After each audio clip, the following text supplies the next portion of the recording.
What's up, humanity? This is the Collective Perspective Podcast. I'm Spacebug. This is Dupe. And then we have a special guest today, Garnett from the Balancing Act podcast. He discusses Toltec philosophy and how to improve your life through its application and its understanding. Today, we're going to just jump into current events and see what the collective should have their perspective on. Word.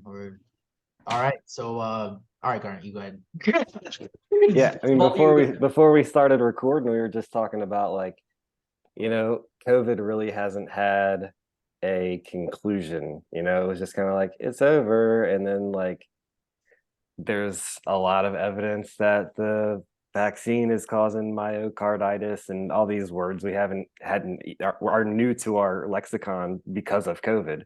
But it's still like you're supposed to deny that the shot has anything to do with it, but it's like kind of an elephant in the room sort of thing. Did anybody in this room right now vaccinate? Fuck no, dude. I was like, no, that looks like a trap. I couldn't. I was raised 7-day Adventist, so all they do is tell you watch out for the mark of the beast, and I was like, oh, this looks exactly like the thing I'm gonna stay away for. I was a little scared of that too. I don't want to give up my spiritual sovereignty for any reason. Yeah, well, I mean, during that time is when I started learning about during that hermit mode, that's when I started learning having my spiritual moments and going through my awakening. So but yeah, I still had a lot of fear in me, about the government and all that stuff. And I do know that there is a lot of discussion about the side effects, having heart conditions in young kids, young athletes that were not present before the vaccine was introduced to their system. Yeah, I've seen a lot of that. I mean, I've seen the documentary, on Rumble, Die Suddenly. That's a whole thing. And I mean, with these the side effects, I feel like I don't think I've had anyone get sick in my family. My sister almost died. Everyone as best I could to avoid it. But your sister almost died from COVID. Oh, wow. from COVID, not the vaccine. Yeah, but she almost died from COVID. I thought, okay, yeah. I don't really know if I talked to anybody who's gotten the vaccine. So she didn't get it either? No. Once you have COVID once, your antibodies are jacked up, and they're going to protect you against this. Natural immunity had better success against it than the vaccine. With no side effects. Yeah, even the mainstream has reported that. So that's it's just fun. It's kind of funny to me, but the whole energy around all of it. It is definitely being suppressed, though. Yeah. Well, I think it's getting it's catching up to them though, because internationally there is the there's a Swiss study just came out. A Swiss study just came out about the results. Yeah, the Swiss are on it. It's a committee. They're doing a committee about it. I wish I had the stuff in front of me so I could speak to it intelligently. So Dupe, you mentioned that this the 2020 was kind of your awakening. So was that you weren't really into this kind of spirituality, conspiracy, truth-seeking?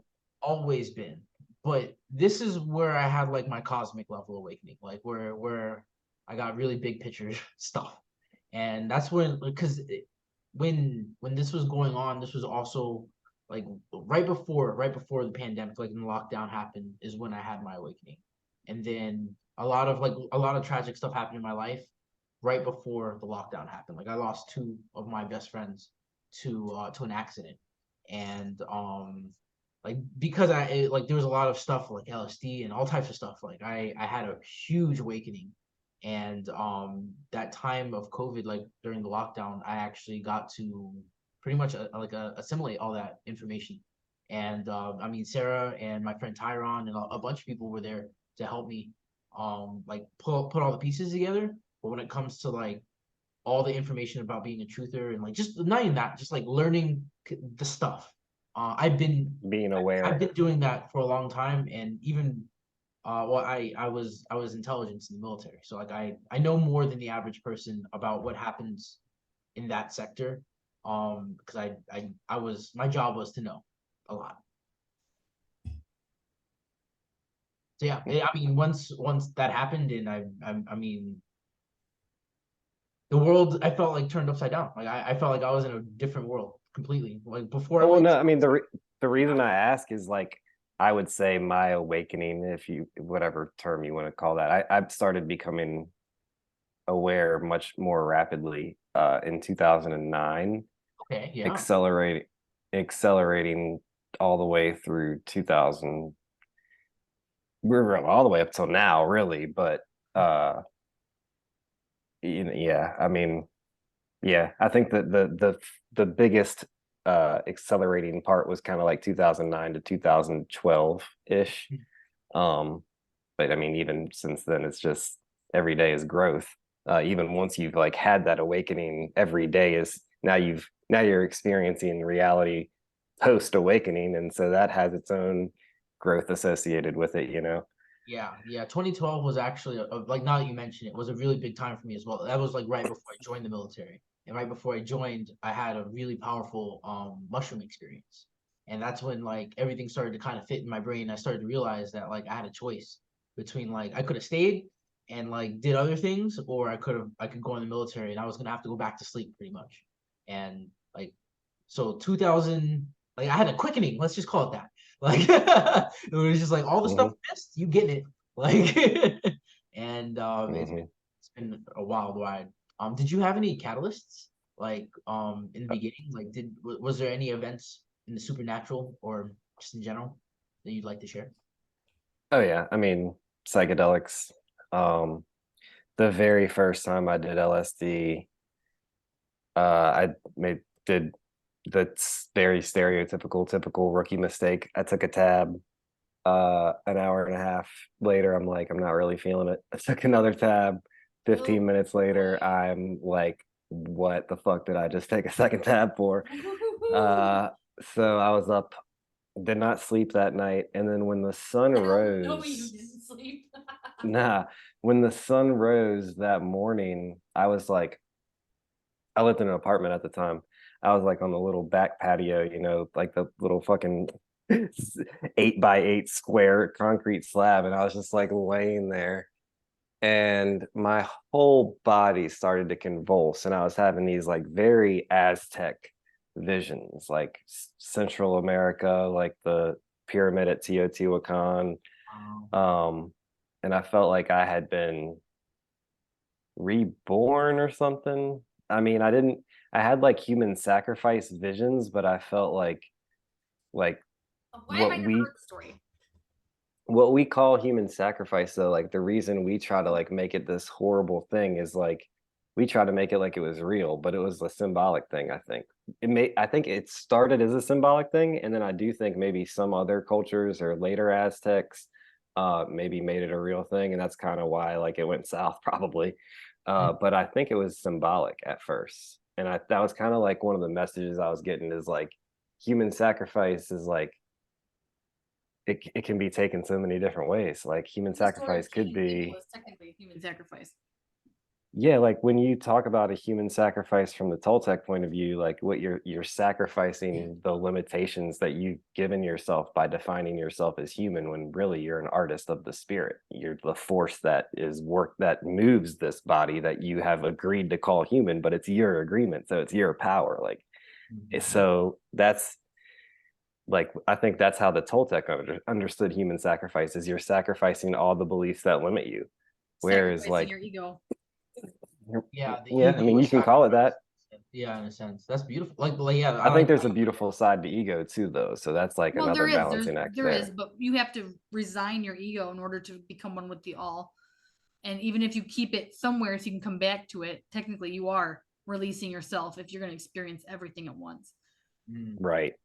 But then you can corrupt and I feel like that same level of corruption has happened in all of the major religions, you know, but it happened with the Aztec religion or the Toltec spirituality, whatever you want to call that in central Mexico, the people that built those pyramids in central Mexico that aren't talked about it nearly as much as the pyramid in Giza for whatever reason. Because they're Um, surrounded by trees. yeah, they're beautiful. And that's why desert makes it real well, clear. not only that, but there's a whole plaza there. I mean, yeah, Yeah. don't get me wrong, there's the Sphinx, and I think there's a couple other pyramids at Giza, but like there's a whole complex at Teotihuacan Yeah. Pyramid of the sun is Ooh, the one that maybe everybody knows, but there's the pyramid of the moon, and there's like all these other tunnels, and if you look at it from above, it looks like a computer chip. Wow. That's Yeah. terrifying. Yeah. That stuff. Oh man. Like when I hear about like computer stuff that like from like a high view, like looking down, it always makes me like kind of like oh man, like Matrixy. Mhm. Yeah, it just makes me feel like there's like a higher purpose to a lot of these things that like we're just missing it. Like it makes me feel like I'm Well, missing it. the Like Toltecs, Don Miguel says that the literal translation of Teotihuacan is the place where man becomes God. oh, So damn. that's like a way of thinking about human sacrifice right there. Like you're sacrificing man Absolutely. to become God.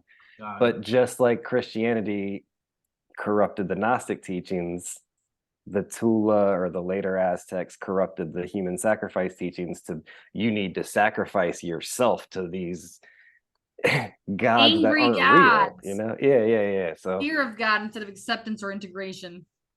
Well, yeah. I have this like hypothesis that like when a civilization begins to catalyze and it gets to this point where like they have like the highest level of their spirituality, I feel like there's something that happens where like that those people that were part of that, because I feel like when that happens, like there's always a very strong polarization between like people that like are within alignment and there's people who are not in that alignment, and they will start to separate. And I feel like what's happening with those people that are like in that higher vibration, I do feel like they go somewhere else. Like and then the people that stay, like they don't have because they weren't on a high vibration to begin with. They don't have the tools to even tell you what happened to them. And so what winds up happening is they inherit all the stuff that they left behind. And that's why we have the corrupting of the religions. It's actually like the bones of the ancestors being taken over by the people who didn't understand the stuff in the first place. That's a And creepy thought, but definitely. because they're gone, like, and that's why they fall into a corrupted state, is because like they take over, they do the thing, and like they didn't understand the spirituality aspect of it, but they have all the tools. So so they do what they do, but they do it in a physical sense. And I feel like maybe that I don't know. What do you I'm think? gonna cut in. And first, I want to say we're in the natural formation of the three water signs. So this is the water trine because we've got Dupe, the Pisces, Ooh. I'm a Scorpio, Garnet is Cancer, but we're in the right positions. Cancer is the fourth house, dead center of the chart, eighth house, 12th house. We are literally in the right spots right now for the zodiac. And I want to tell my awakening story because you guys got to tell yours. Yeah. I didn't have to awaken. I've been broken since birth. That's my whole story. Came cross-eyed. That's like Naruto. You're Naruto and we're Sasuke. Just broken. No No comprehension of the human world. I'm trying to live there. Anyway. I've got mad beef with Quetzalcoatl, but I'm sure I lived a life as an anaconda in the ancient jungles down there. So interesting that you had a past life vision of it. That's very confirming for me, Garnett. Yeah, no, that was a crazy morning. But yeah, I mean, I actually to kind of finish that story, I'm old enough now, I can just admit it. I took a lot of LSD that year, 2009, and then well, it was so September 2009 was the first time, but then that whole first semester of my junior year of college, like I mean that was only one semester, and I'd say I did it at least 50 times, and then probably another 50 or so the second semester, a few times that winter break. Like there were, you know, a few weeks where I probably did it 4 times. Yeah. Were you taking notes and stuff, or just like partying? Not sometimes partying, but I mean, I felt like it was important to be aware, even if I was in like a unaware environment, so to speak. So yeah, awareness is always key. And then like I kind of liked mushrooms more, but I discovered those a little later, and that actually kind of helped me chill out on LSD. Yeah.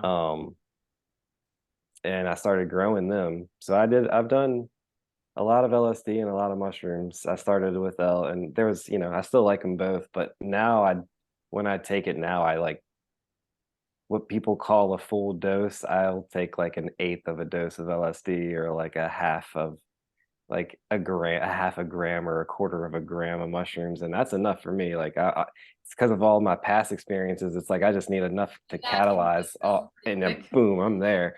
And Yeah. I'm already there even without it, but just a little bit, and it's like, ooh, magic's already on.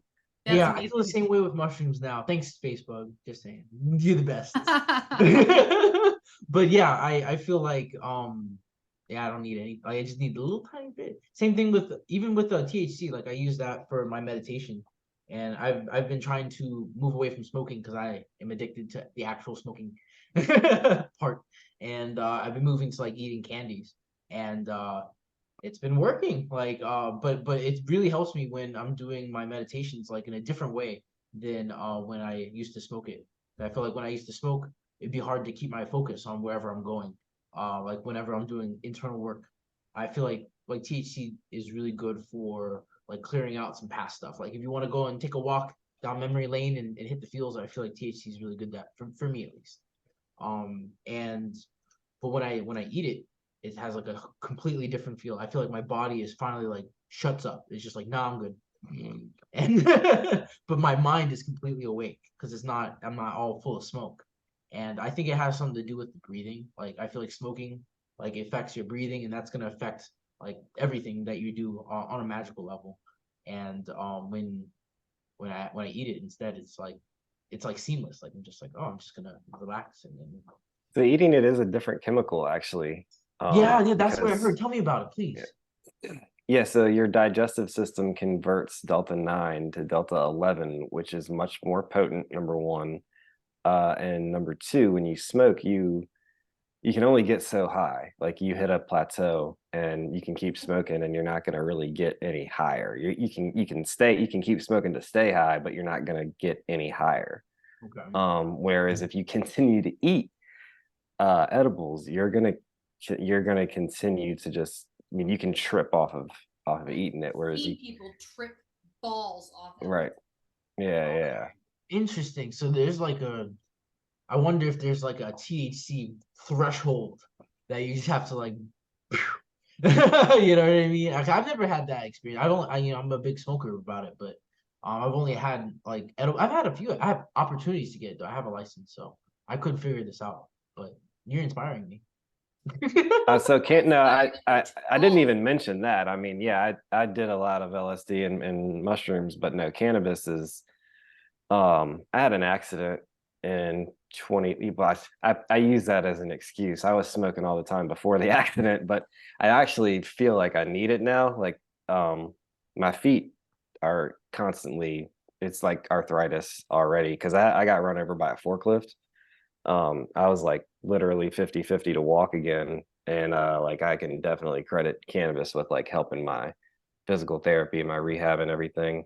Yeah. But I don't want to pretend like that's the only reason, because I loved it even before that recreationally. And like for me, I also, again, and this is kind of part of the balancing act. Like I grew up, and Spacebug doesn't know this story. Like I grew up, my grandpa was in the Marine Corps, and I was like kind of raised like conservative Christian Republican, like old school traditional sort of thing. My dad and my like both my parents were partiers, but they were like trying to like shield me from that and shelter me from that, and get me, they you know emphasized good grades. I got really good grades, and I was just like really good at math, really a logic, like rational type of person, and I was anti-weed. I started drinking when I was like 14, but then when I smoked for the first time, it was just like such a transformative experience for me, because it was just like, I've been lied to about this. Like everything changed. My whole, like, it was just like the world flipped upside down, quite literally for me. And that's honest. I mean, that's like the one honest thing they said about it. Welcome to the gates. Yeah, right.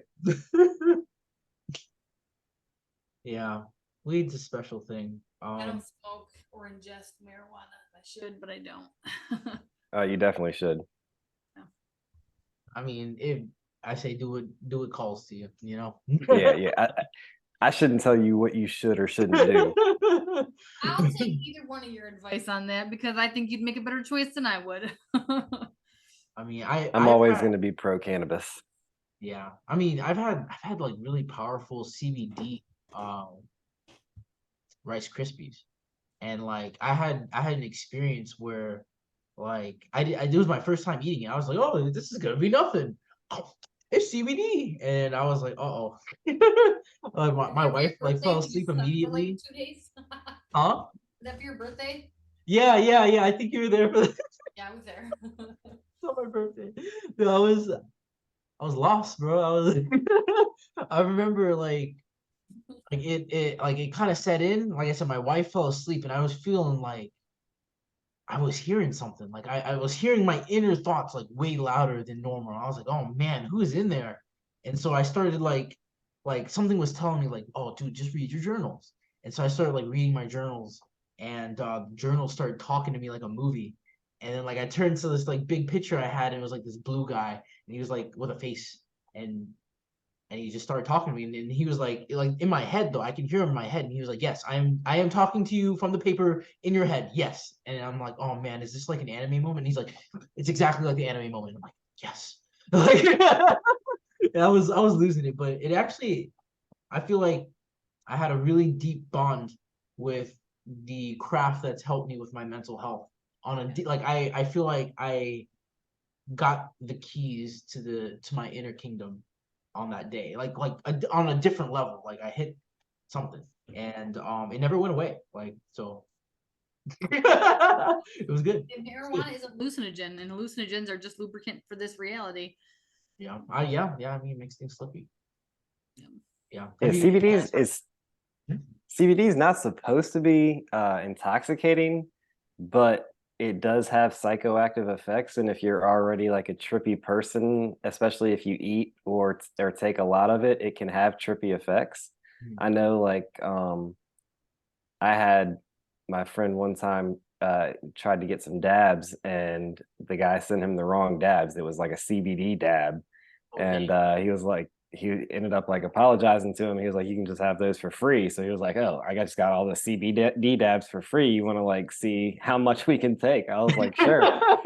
Because I'm thinking to myself, it's not intoxicating. So, it's whatever. Why is that the answer? So I'm like, taking a bunch of dabs, and like, it was just, I wasn't high, and like I wasn't intoxicated in the sense of like the way a THC gets me high, but everything seemed really clear and crisp. Like my thoughts, my brain was just like clear. Like sometimes like it's just not always clear, and it was just, everything was clear. My eyesight felt clearer, my breathing felt clearer, everything was clearer. I need to get on the CBD. So it's definitely psychoactive, and then like what's intoxicating, people, just because the science book says it's not intoxicating, like I'm intoxicated off life, and so like this substance that is mildly psychoactive could fucking fuck me up. You know what I mean? I want to say that I misspoke. It wasn't CBD, it was Delta 9. I'm so sorry. Oh no, that will fuck you up, because that's THC. Yeah, I know. That'll really know fuck you that up. though. I thought it was CBD because it was like I just went to the smoke shop and bought it. So that was my initial thought, but I forgot that yes, they were Delta 9. Delta 9 is an isolated molecule. Is that what that is? I don't know. Or a strand. I don't know what that shit is, man. But it was all right. They're finding different ways around the laws in states where it's not legal. I know I visited a friend in North Carolina that not that long ago, and like what they're doing now, this is going to be the hardest one to make illegal, because or like it's just going to create so much gray area. Whereas like before, it was like the Delta 8 and Delta 10 stuff, and you could get Delta 9 as long as it was extracted from a plant with like less than 0.3% THC. So you could call it hemp flower or whatever. Yeah. Now they're growing actual actual cannabis that the buds themselves have THCA, which is any street weed that we've ever smoked, most of it has some level of THCA, and some of that THCA has already converted to THC before you even smoke it. And when you smoke cannabis or smoke raw flower, the THCA converts to THC when you smoke it. The combustion is what does that conversion. Mhm. But there are some strains out there that you can grow that none of the THCA converts to THC until you smoke it.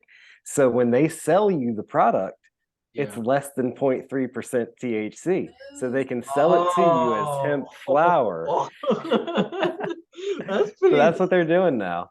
I want to know who is the guy in the lab. He's just like, man, you know what I'll do? I'm gonna fuck the government right now. I'm gonna make this shit last. Like, Yeah. it's only Thank gonna, God it's they only gonna did, be, it's whoever only it gonna be good was. when you light it.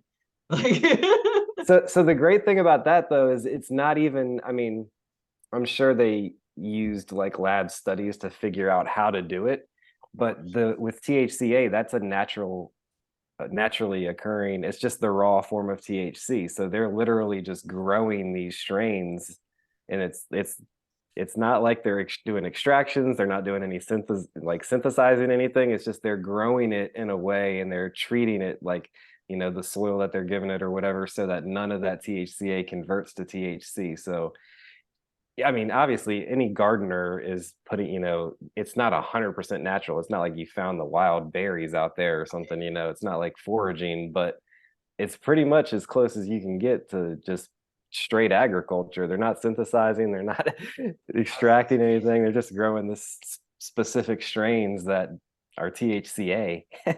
I have a question for you about THC. I didn't think we were gonna spiral into like a whole THC conversation, but this is actually pretty interesting for me because I feel like I'm learning a lot. Thank you so much. It is what I literally do, like Oh, professionally. Like my tax, like I work at a medical dispensary. oh, well, So. well, damn, we should have been talking about this in the first place. This is awesome. Well, one of the things I was gonna ask is like, so I feel like back in the day, there was more like CBD, like there was a mix between the two, and Yep. do you feel like that's more beneficial than the like THC only strands that are available on the medical side now? Yeah, Or so like I was talking about before, because THC is like the intoxicating molecule, that is what most people are going to go for. I do think, as we go further down the line, as people become hip to more information, they're going to realize that, oh, just because the CBD didn't get me, because a lot of people, what they'll do is they'll take CBD thinking it's going to make them feel better, even if they know it's not supposed to be intoxicating. They're thinking it's going to be like a more traditional pharmaceutical, like they'll feel numbed or they'll feel different in some way, shape, or form. But what CBD is actually doing is it's regulating your nervous system. Mm, So whether if you're anxious, it's gonna calm you down. If you're like super like zonked out all the time, it'll actually stimulate you. okay. Which is really weird for people in traditional pharmaceutical because they don't they treat your body as a machine. You take this drug, it's going to do this to you, but they don't ever consider the state of your body. But CBD, in and of its own nature, considers the state of your body because you have an endocannabinoid system. So the CBD is a really weird molecule. It's a really weird one that we're learning more and more about. And I think, one thing that I should mention is that so when you take uh, 1 milligram of CBD paired with 1 milligram of THC and not including that 1 milligram of THC, just that 1 milligram of CBD when paired with 1 milligram of THC is as effective as 10 milligrams of CBD by itself. So they potentiate Wow. each other. THC, although CBD mitigates the intoxicating effects, all of the medicinal effects of THC are actually boosted, or what's the word they use? Potentiated by CBD. So they actually potentiate each other. I like that. That's that is exactly what I wanted to know. Um, do you like so if I had some like CBD flower and I had some THC flower, could I mix them together and get the same effect? Does it Uh, work that way? Same effect as what? No, it would be I'm like the you would get a synergetic. blend of yeah, you would get a blend of both of them. So, and actually, I would recommend if you had THC flower and CBD flower, I mean, personally, I'm probably going to put a little bit more THC flower than CBD flower in there, but I would recommend putting some CBD flower in there, especially if you're doing it for the medical benefit. You definitely want some of that CBD in there. Okay, They just work really well together. All right, I'm like I said, I've been on my gummy game. So if this theory is correct, then maybe I can get a CBD gummy and a THC gummy and just have those and see what happens. Maybe it'll be good.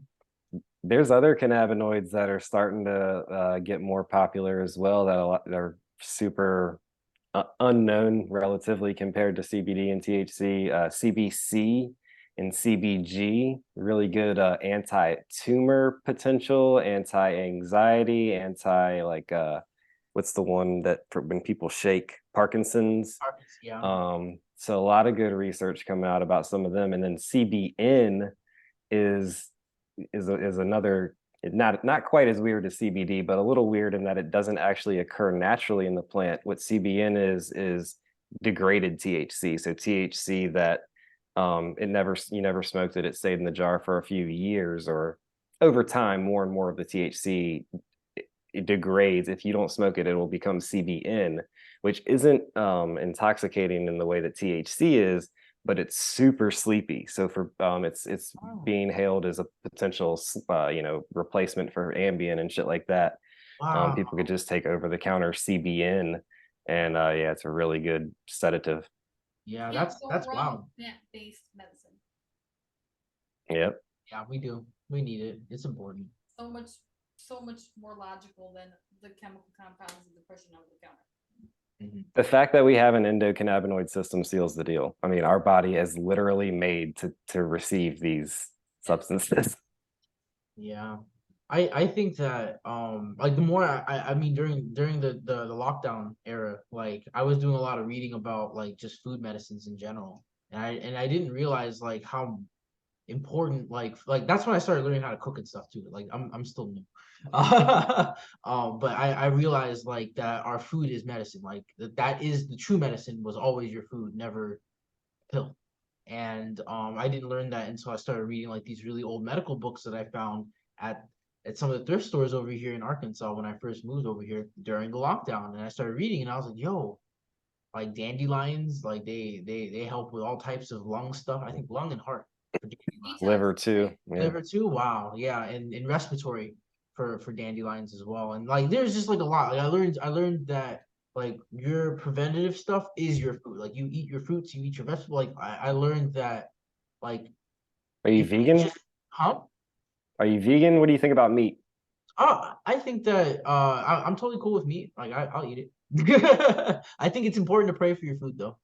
Like I think that 100%. I agree with that.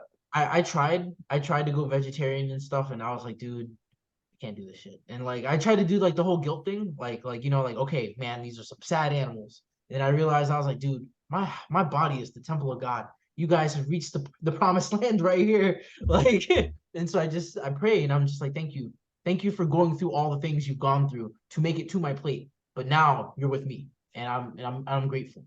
And I think like, I mean, I can't escape it. You know what I mean? I can't escape the temptations of meat. I'm sorry, but Same. I can at least thank you for what you're providing me, and I try to make sure I do that every day. And your vegetables too, because they're alive. Yeah, and I thank my veggies too. Hell yeah. Take whatever meal you have going into your body to keep you alive. Because there's a lot like I feel like that's something that we really don't think about very much, especially like us Americans. Like we don't see Yep. we don't see the whole process of like anything, like not even just food. Like Yep. just this pen has a huge history. Before it became a pen, it was like plastic, and then before that, it was like some other shit. So like oil or fucking yeah, like everything was something else at one point, and we never really think about like the journey it takes to become the product in which we have, and then we just kind of throw away. And I think that like having a deeper appreciation for those things, I feel like it brings the spirit out in them again. Like I feel like it almost makes it live it like a second life when you can appreciate it in the form that it is in right now and thank it for taking that journey. In food especially, because like even everything you were just saying right there, like that you I don't even know if you realize it, but like your appreciation for food led to an appreciation for everything. But if you can, but it's almost like you have to appreciate food before you can appreciate anything else, because it's so fucking staple. It's like so base to our like survival, you know? Like if you can't be grateful for your food, what the fuck can you be grateful for? You know? Like dang, you gotta be one cool dude. But I don't know. What'd you say, Facebook? I couldn't hear I you. think I had a gratitude for inanimate objects before I gathered a gratitude for food. Oh, okay, so it Personally, came the other but- way first. I'm just saying, I think anything's possible. Each their own journey, as long as they make it there. I feel you. I just imagine like the coldest dude who just like eats like something. He's like, I don't care. Don't give a shit. He's just like, dang, dude, you don't care about the food. No, I don't care. I'm not grateful. I don't care. It's like, dang.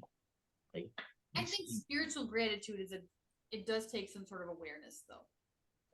yeah, it will. I think the more on the journey you get, like as you increase your awareness, it's hard not to. Like it's hard not to. Like because after a while you realize that like literally there's so much stuff happening around you because you become so aware. That you have to have a greater appreciation for things because otherwise you're gonna be swallowed up by despair because because all the crazy shit that's happening. So like it's like one of the things where you just have to be like, okay, I can't stop any of this from happening, but I could be thankful from wherever I'm at and be like, okay, I can't stop the trees from burning right now, but I can plant a tree. I can be thankful that there are trees right here. Like you have to, it almost makes you like, it forces you in your lane in the sense that like you gotta be thankful for a lot of things because I mean I really feel like the world is bending over backwards for us a lot, and we gotta be more grateful. Favor. Huh? We need to return the favor. Yeah, yeah. What do you think are some cures for the human situation right now? Bug. Weed. Oh no, this is for you, Garnet. For me. Me and Space talk about this on daily. Yeah. I mean, I think one thing that I think there's a lot of things. One thing that I was just thinking about while you were talking though is like the power of the subconscious. Mhm.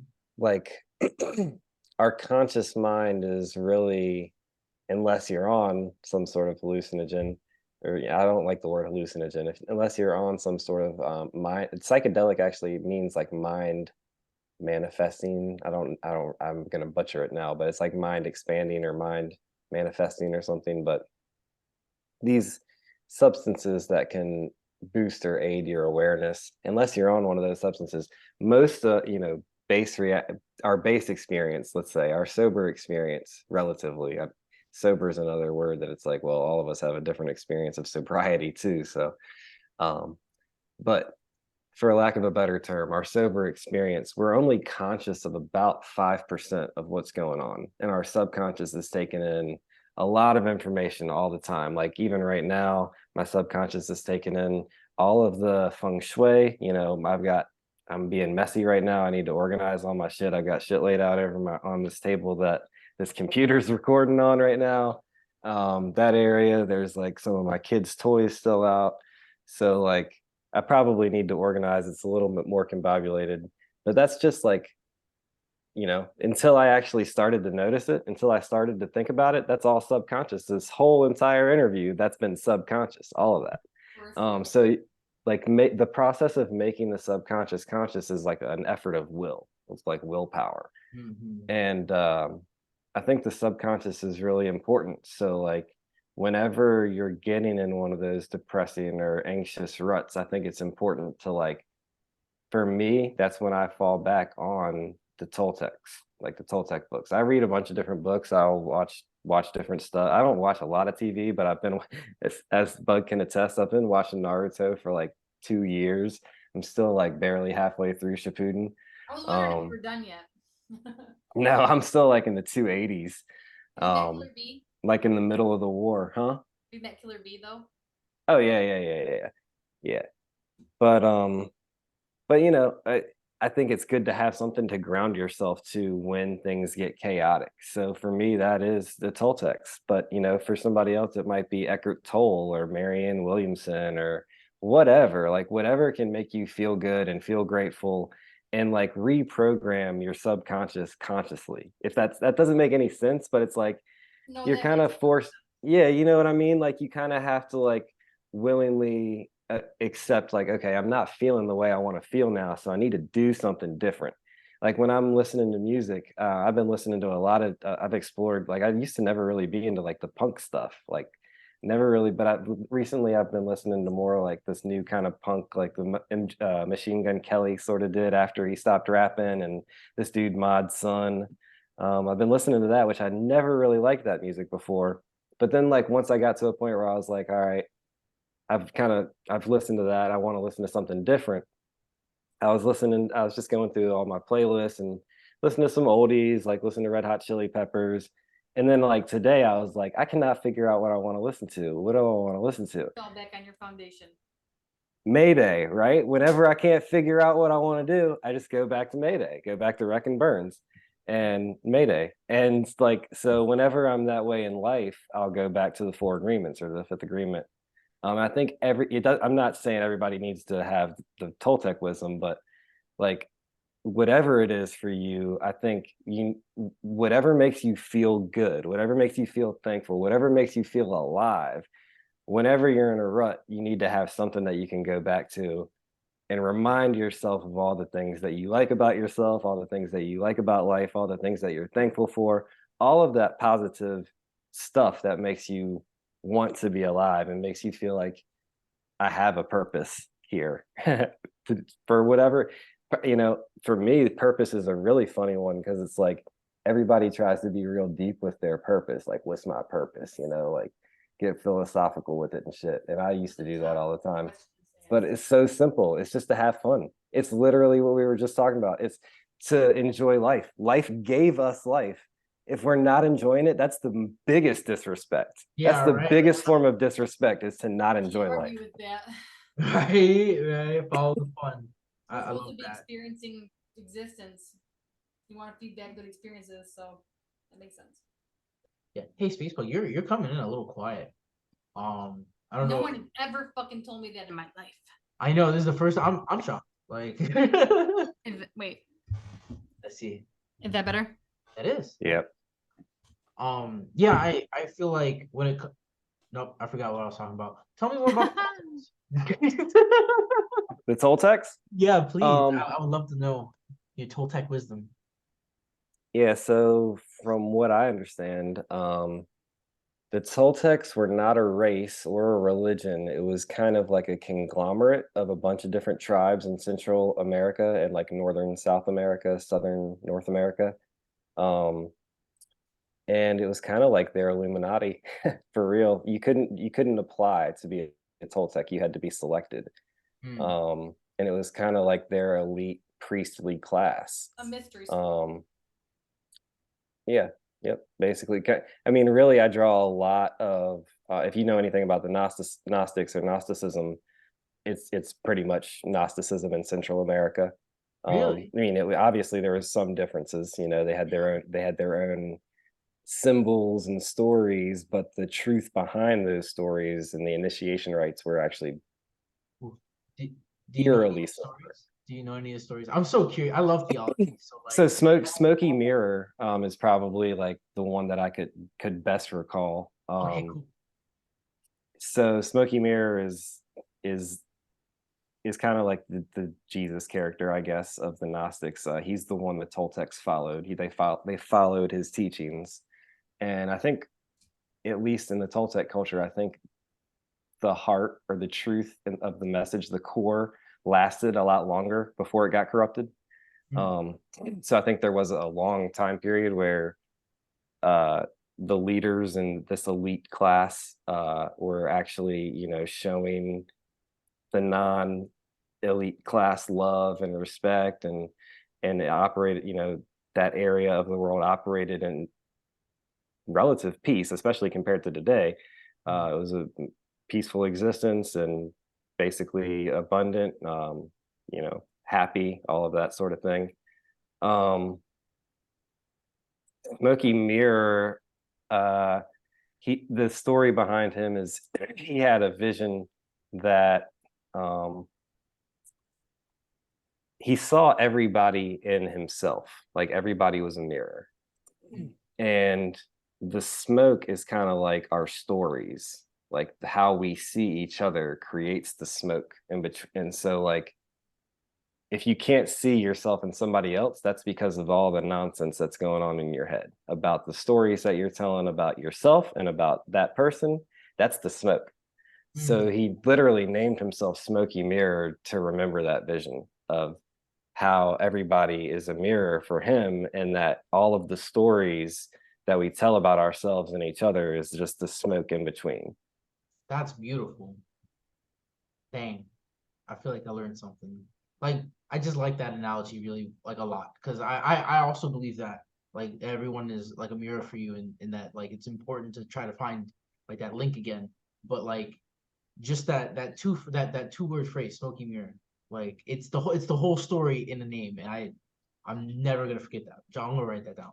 I'm just badass. Thank you so Yeah, much. and the Toltecs do, as many other, especially in more Eastern cultures like Hinduism and Buddhism, they do emphasize cultivating a silent mind and the power of silence. They say that all of the noise in your brain, all of that is, they call it the Mitote. It's like a bunch of people in a marketplace, all talking, all trying to get their point of view. They're all trying to justify their own existence and prove, like show their own self, like basically justify their existence, really. That's as simple as you could put it. And everybody's shouting, and there's no real coherence. um, and then even when you are like coherent, if you're still using that voice, you're still using English, you're still using symbols that you've agreed to, from the time you were a child. You learn a language, you learn how the sound of a letter, what that letter represents, what sound that letter represents, and then you combine those sounds into words. You learn what the words mean, then you combine the words into sentences, and the sentences into concepts and stories. But all that is built on agreements. You didn't have to agree to any of that, but you chose to agree to it so that you could communicate with other people, because there is benefit to communicating with people. But at some point in basically everybody's life in today's world, maybe not back when the Toltec, maybe not in the ancient times where certain, spiritual masters were still around, but in today's world, it's pretty much impossible to escape that moment where your knowledge kind of becomes more powerful than the force of life, because you start to believe in your knowledge more than you believe in yourself.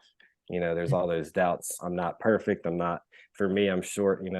A big limiting belief for me to get over is like, you're not tall enough, or for, I think a lot of people, it's I'm not smart enough. I think, I'm not whatever. These are all just limiting beliefs. They're literally, it might take a lot of that work of bringing the subconscious to the conscious. You might have to go pretty far back in your memory to realize that, I actually agreed to think that I wasn't smart. Yeah. This is that, which it was such a stupid choice, really, but you obviously in that moment you might not want to call yourself stupid, but it's kind of a limiting choice, you know what I mean? And I think a lot of those contracts we form, especially when we're young, like we don't know. So like Yep. I know for a We're fact, still like, innocent.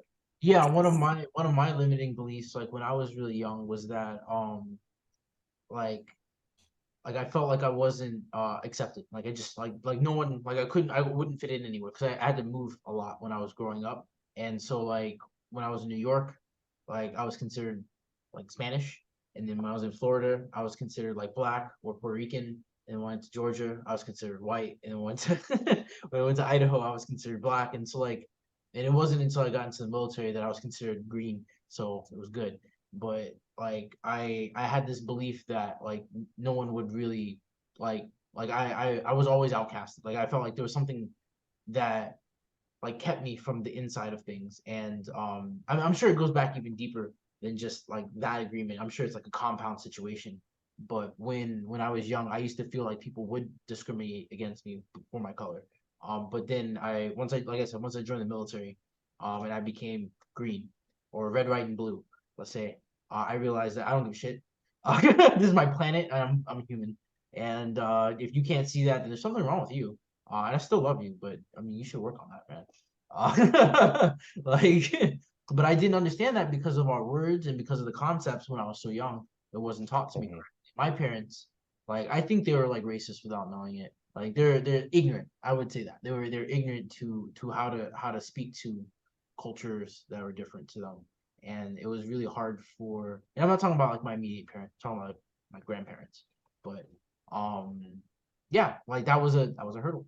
So thanks for hearing that, bringing it out. And me like the agreements are are a big thing. And I mean, when we're young, I feel like we get led by, I mean, we look up to anyone, you know, that we perceive is important in our lives, and sometimes they say things or they do things that conform with, like I said, agreements in your head, and First you have to agreement. almost go back and repeat those later, because they will stick with you, I feel like. And I mean, I think that, like,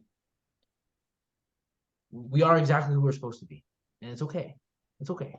If you want to change, you can, but you don't have to be bad at. You don't have to beat yourself up. Like, you just gotta be. Like, it's okay. Like, don't be a bully. Don't be a bully. No one likes bullies. Don't bully yourself. It's not cool. Yeah, for sure, for sure. And I think like a lot of things. It might sound funny, man, but I think a lot of people do that. I think that's exactly what a lot of people do is they bully themselves. You know, they gaslight themselves, and then they blame somebody else for doing it. Yeah. Like, wait, you're doing that to yourself, you know? Um, yeah, and I think I really hesitate to say I think it's natural that we've inherited a lot of these traits from our parents, but I also am careful with my words because blaming them is just not conducive to healing, you know? You can It accept doesn't that you're influenced by something in your youth, that it has affected you, and then still accept that you have the responsibility to overcome it. right. Like once you become aware, Yep. well, now it's your choice, Yep. you know, Now and it's your then turn to yeah, drive the and car. if you try to deny that awareness, well, it doesn't matter. Now it's on you. You're aware. You can't deny that. Now you can try to because you want to blame them. You want to continue to play victim, but you know internally once you've become aware, like you can't bullshit yourself. And Playing if you do, victim is that's giving up your power. right. When I was young, I like I said, I was in like Seventh-day Adventist, and I remember like one of the big things, like I don't believe this now, but like one of the stories was like, God wants everyone to know that he exists. Like everyone has to know. And I was like, all right, well, what about the people who don't know? Like, what is that? And he's like, well, they're nascent, like they don't know. And I was like, what the fuck is nascent? Like, I've never heard that word before. And it's like, you don't know that you don't know. And he's like, but once you, like, someone introduces it to you, and now it's your choice whether you integrate that information or not. And I was like, ooh, that's scary. Like, I want to just be nascent. Like, leave me alone. but now I understand that, like, yeah, like, I mean, in the context of this, like, when you lose that ability to say you don't know, like, that's when the personal responsibility falls on you. But I do know that it takes a while to understand that responsibility has befallen upon you. And I think everyone has like a period where it takes a while to click. 'Cause I know it definitely happens for me, especially when I learned something that I didn't know that I didn't know. If that makes any sense. Like, those are the hardest things to integrate because you don't even understand the full fact that you don't know it. Like feelings. I didn't learn about a lot of that until later in life. And I was like, what? Weird. Like I don't know. Do you have a time when you learned something that you didn't know that you didn't know? Just too many. But I did. I bookmarked something when you use the word responsibility. Okay.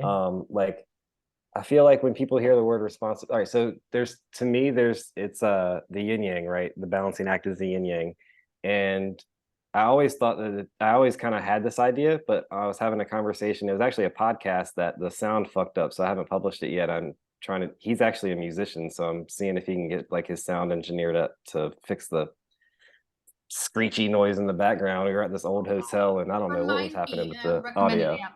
Okay. Yeah, I will Free for sure. program. Just remind me. And he used the word agency, and it was kind of an epiphany moment for me because I was like, I mean, of course I've heard the word before, but it was like that's the whole. Agency is the whole of the yin yang, and freedom and responsibility are the halves.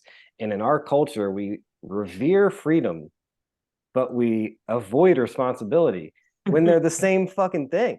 You cannot be an agent that makes free choices if you're not responsible for those choices.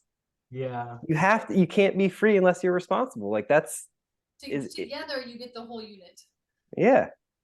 If And you I want to be think free so bad, but you literally cannot be an agent that makes free choices if you can't take responsibility for those choices that you chose to freely make.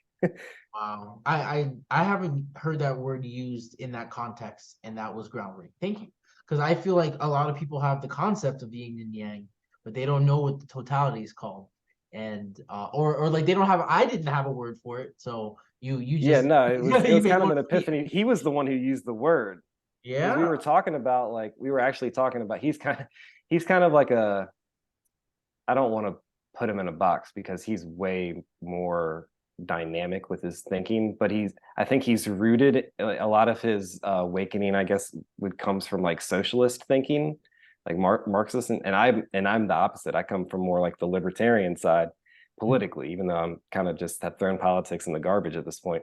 Yeah, And I I mean, think he kind of has too, but just to give you an idea of more his mindset, we were just talking about like, how do we break out of this like fucked up system where everybody has to work 40 hours a week and just to fucking live, you know?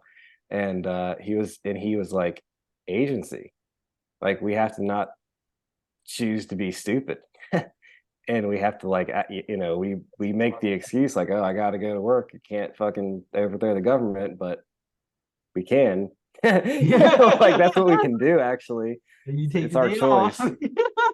Go over to the Yeah. government day.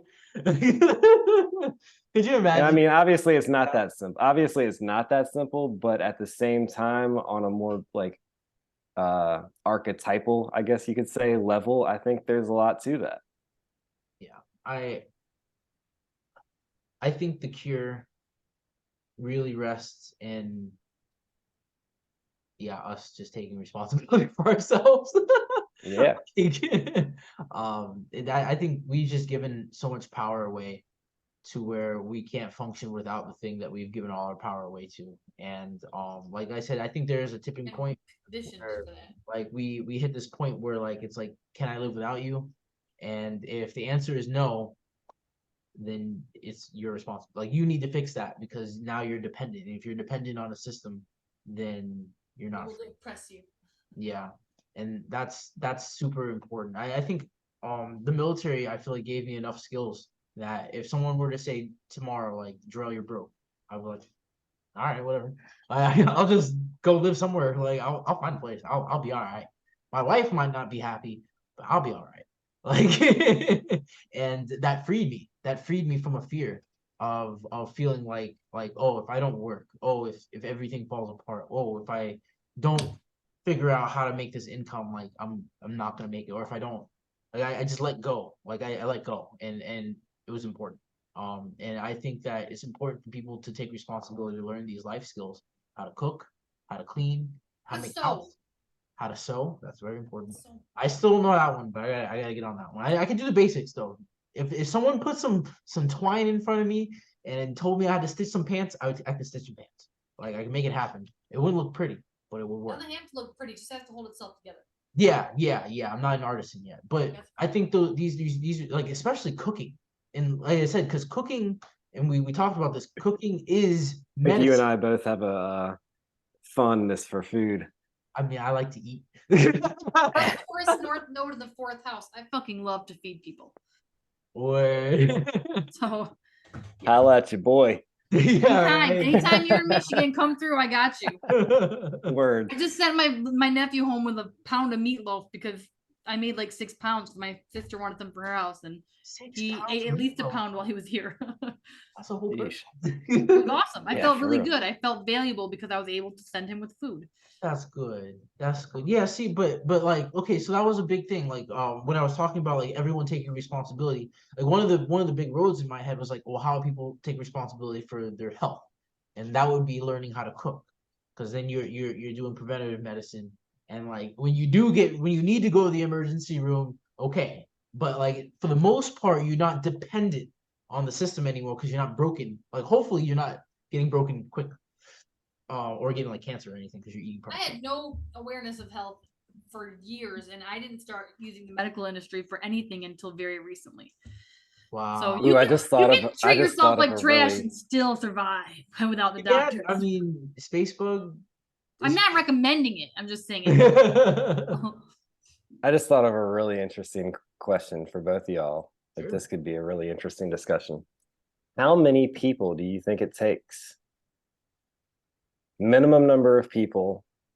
You know, if you say you got one person that's like your liaison to the internet world, we'll call it, this culture, and then you have a whole other group of people, families, whatever. What's the minimum amount of people you need to actually form like a breakaway society that could actually function within the larger fucked up society? 3. Ooh, that few. I think 3 because you need extra people. But I've done it with 2. We had no furnace, like barely any income in Michigan. I learned how to survive. Period. yeah, I think like on a survive, and undoubtedly will live through the time. No, okay, so but I'm talking about thriving. I'm talking about getting away from utility companies. Oh, Talking about growing you don't have our to own just- food. Yeah, we had a fucking garden that was massive out there. I learned how to can. Right. So Two. those are important qualities, right? And then we're going to need a butcher because I'm not going without meat, right? And then we need somebody to cook. I mean, the butcher and the cook could technically be the same person, but at some 100% point you're same going to. person. All right. So how about this? Not survive. What's the minimum number in order to thrive living this type of lifestyle? If you've ever lived any kind of way Well- that's close to that, then you would know every breath you take is thriving. There is nothing more fulfilling than working physically to survive, literally. Like, you cut that wood, you go in and you don't freeze to death that night. It is incredibly empowering. You will feel like you're thriving, even if the rest of the world, like my sister still looks at me like you were living in a trash can. You were not okay. Nothing was okay. I had to boil water for bath. It was totally okay. I thought I was thriving. I felt like I was thriving. That was the most, I really liked that part of my life for that reason. So I think living with a lot of purpose people- makes it awesome. I think a lot of people would have a hard time with that type of contrast. Like, I mean, like, I believe that you can do it, and I believe that, people that have, some people could do that. I think to thrive comfortably, like with the standards of living that we have, without the contrast being too much, I think about 12 people would be really, really good. That's a solid number. Yeah. I'm thinking that's that's kind of my number, like, because I think that's like a bare minimum. I'm thinking like 12 to 20, really. Yeah. I think you would need 12 skilled people. Yeah, 12 people that know what they're Not doing, even that have a close. plan. No, I lived in a fucking shell of a house. We had to build the walls from the outside to make sure that we didn't have wind coming in. 2 people. Yeah, But I'm talking about that's thriving, survival. though. That's thriving. Living and breathing. Thriving. I'm telling you. Like, what do you mean thriving? I agree with Living off the land with point no you're trying to make. Electrical company, you're not gonna fucking have recreational time where you're just kicking it on your phone. You don't have electricity. What are you defining thrive as? But your definition of thriving, Spacebug, is just being homeless. Like, that's, I mean, not homeless is like just one Building a home, residence. living, surviving, drawing breath. But like, I guess how do you thrive in an environment where survival is the only? But you were still using money, right? Yeah, I had electrical company. I'm not gonna lie about that. I had power on, but I didn't have I'm a talking about smartphone. getting away from money, though. Like getting away from the money system altogether. I know it's I don't damn know. near I impossible, think that right? you wouldn't need money because you wouldn't have that interaction. But as long as you had a building, Well, real estate, right? I mean, so these are the kind of things that I think about. Like, there's a movie y'all should check out. It's called Ungrip. This guy, Rob, like, literally, like, reclaimed this land in Canada from the government, like official, like did all the law studies, and it's a whole documentary about it. I don't want to like spoil too much of it, but like this shit's real. Like you can really do some of these things. It's just like it's a lot more intertwined than a lot of us realize, as far as like real estate laws, private property laws, and then like, okay, now you've got your land, then there's all these building codes and like land Oh, yeah, use I'm aware of all codes, that. You're right. Those are ordinances, terrible. Electrical, yeah, not codes. and What are they like called when you apply for 'em? building Permits. You have to have a permit to put like shit up. permits and just to build stuff like to create power. Like you would You're need right. a permit just to build a solar. I can see where you're saying that that's still existing in the system. I understand what you're saying there. Right. This guy is the closest that I've ever heard to like he's Off. basically broken out of the system. Yeah. Keep talking.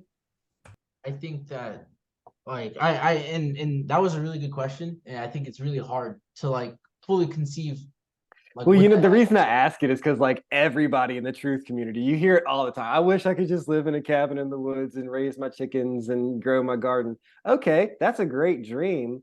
How do we do it? Like, how do we make that shit happen? Yeah, I think those things would be nice.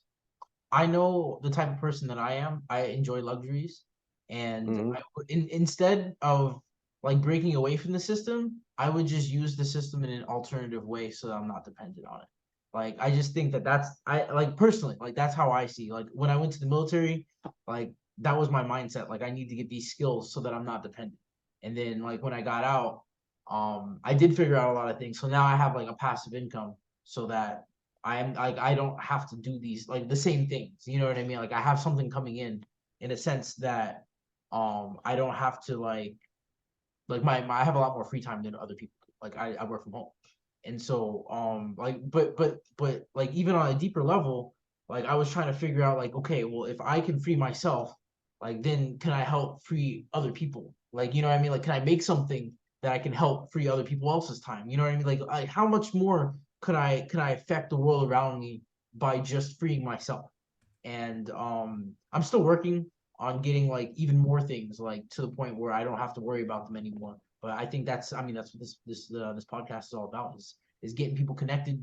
And I think when you have a community, you're way stronger than when you're by yourself. That's why I think that having 12 people is way more effective than two, because two people are great. I mean, you could do so much stuff. And I hear you, but man, it's nice to have a lot. Imagine if you get 20. You Yeah, have 20 to is a feed mad. 20 people then. You Though. could have You days to off. house and feed 20 people, which is going to be a lot harder than two. But that's where it's key, because you actually bring up a really good point. If these people are that's where I hate to be like that capitalist, but you kind of do have to make evaluations and judgments when it comes to other people's energy. Like, how well do they align with your goals? Like, are these people going to be an asset when it comes to reaching our goal? Are they going to put in the work so that we can, because in order to build something, you actually have to put more work in than what you're getting out on the way up. You know, because if you're getting out what you're putting in, you're not going anywhere. You're not building anything. So you have to like put more work in order to build to where you want to be. So I think there does need to be a shared vision. There need to be like concrete agreements, which I think that is something that's important with what you're talking about, Dupe, because like in today's world, you don't need lawyers like you used to. They have contract apps. So we could literally just draw up a contract with the 20 of us, go on, e-contract, draw up the contract. If you're going to live outside of the system, are you really going to draw up a contract? That's ridiculous. You shouldn't need a contract. You're going to use the Yin Yang agency. You have to be honorable to yourself. You're not going to fucking write a contract on your smartphone you don't have because you can't use electricity. And I'm not saying all that. I'm saying there is a liaison because we're still connected. You can't totally disconnect from the outside world. You could have it whereas everybody's still connected to the outside world, or you could even just have one liaison connected to the outside world. I get what you're saying, but you shouldn't need a contract if you're, this is what human to human communication is for. I agree. The point is you wouldn't want to need a contract, but I think to start, it's more about agreements, right? So all you're doing is saying these are agreements that I'm willing to put on paper. And as long as you actually do what you say, that the contract is never. What are you gonna do then? Take them to your no societal court if they break the contract? You kick them out of your society. It's not about breaking the contract. It's about making making sure everyone knows what they're supposed to be doing, and then Like your rules Yeah. of friendship. it's It's holding each other accountable. Like you could even put in the contract, like I can't take you to a court outside of our court. You know what I mean? I'm not. There's no court in general. Like, I just want you to make sure that you know that you plant the seeds. I fucking till the land. You Yes. put rocks. Like I that's think all. that's I think if we can all agree to our job, then I Right. think and to do their job well, then I With hear what everything you Facebook's got. saying. I hear you, and I also hear you, Garnet. I think that having job roles that are clearly defined Right. would stop you from needing a contract. And the thing is, if you do your job right and everyone else does their job right, we all don't starve. Like that's I think the word contract is also like tripping y'all up. Like a contract is nothing but an agreement that's written on paper. exactly. It's not, it doesn't have to be legally enforced. It can doesn't have just to be be even enforced. written on paper, I guess, in my mind. Verbal. Handshake. I agree. write It doesn't spiritual have to be contracts written all on the time. paper, but I think that there's something extra to You're putting it on doubting. paper. You're doubting your people. No. Society. I think you are. I think you're not trusting them enough, and you're gonna build a life outside of the society with them. You better trust them with fucking everything you've got. I'm gonna write down our responsibilities on a piece of paper so everyone doesn't forget. Period. I'm just gonna throw this one thing out here, okay? So my ex-husband generally was responsible for bringing in wood and putting it in the wood stove. Okay, I lit a lot of fires. Sometimes he couldn't do that. Either he was asleep when the fire was burning out, or he was sick, or whatever. So I got the wood inside and I put it in the wood stove. You don't need a role. You have to know what you need to do to survive it. Everybody has to be willing to do that. But I think that roles kind of limit your ability to affect things. You're on the negative side of it though. It's not about like doubting other people. It's about what you're writing down. It's like I'm committing to this and I'm committing to it to the level that I want to write it down to show you my level of commitment. I get it, but I'm the It's same. putting my level of commitment on display, basically. This is what I can do. Like I can do the rocks. I can plant the seeds, and these are what I can do. And do their role, then you're gonna have to pick it up. So what's the point of writing it down? If everyone's working towards the same goal and they see that the garden needs to be weeded and they have an extra hour, go weed the garden.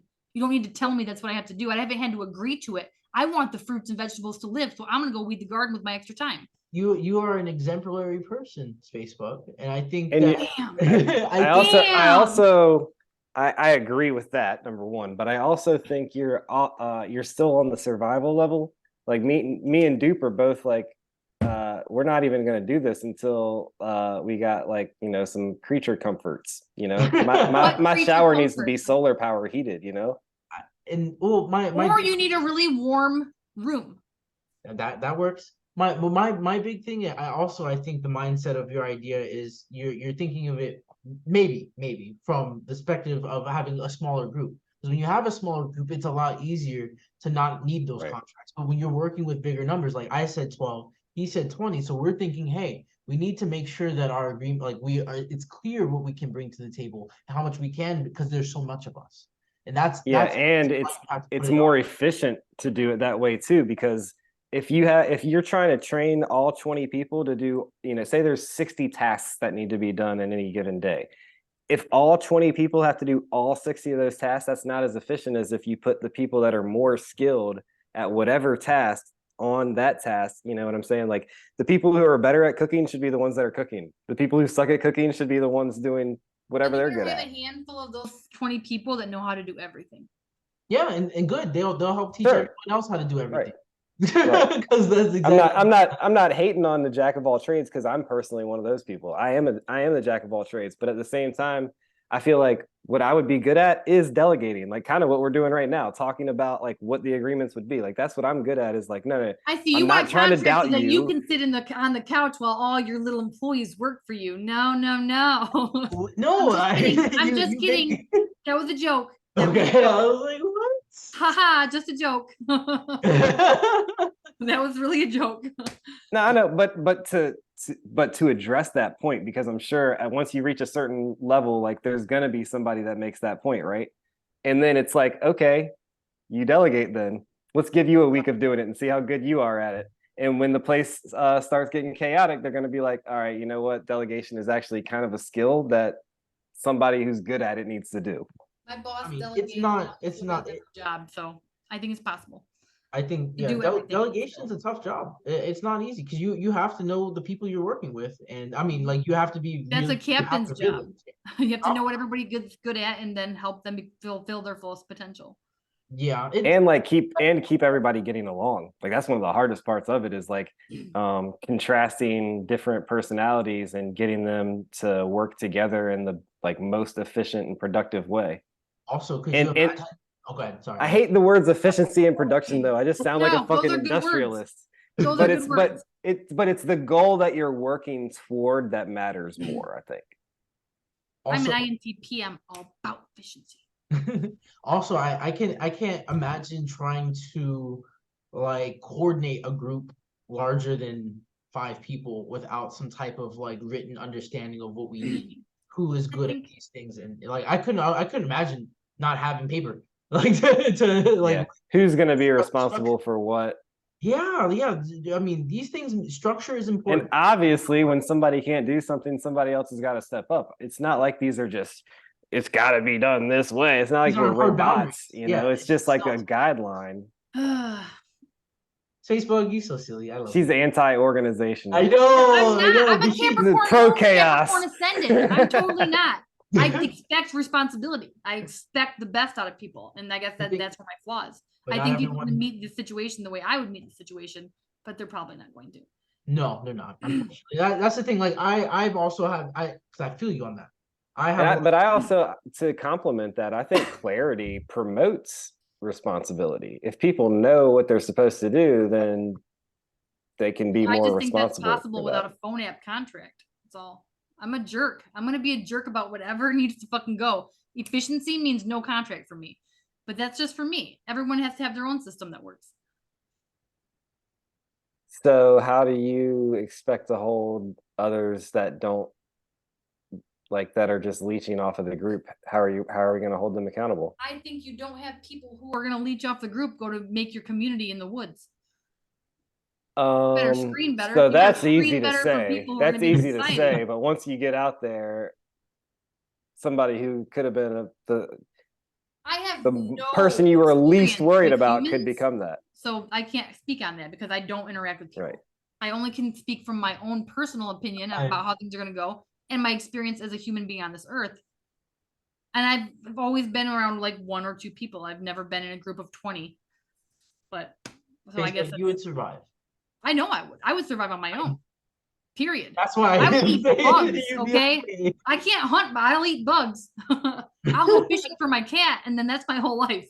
But that's not a breakaway society. But you are winning. You are. I'm a breakaway one human. You're a one-man society. I'm a one-man show. I got a country right here, calling it space. Man, your tenacity is something that I wish I had too. Yeah, just turn on.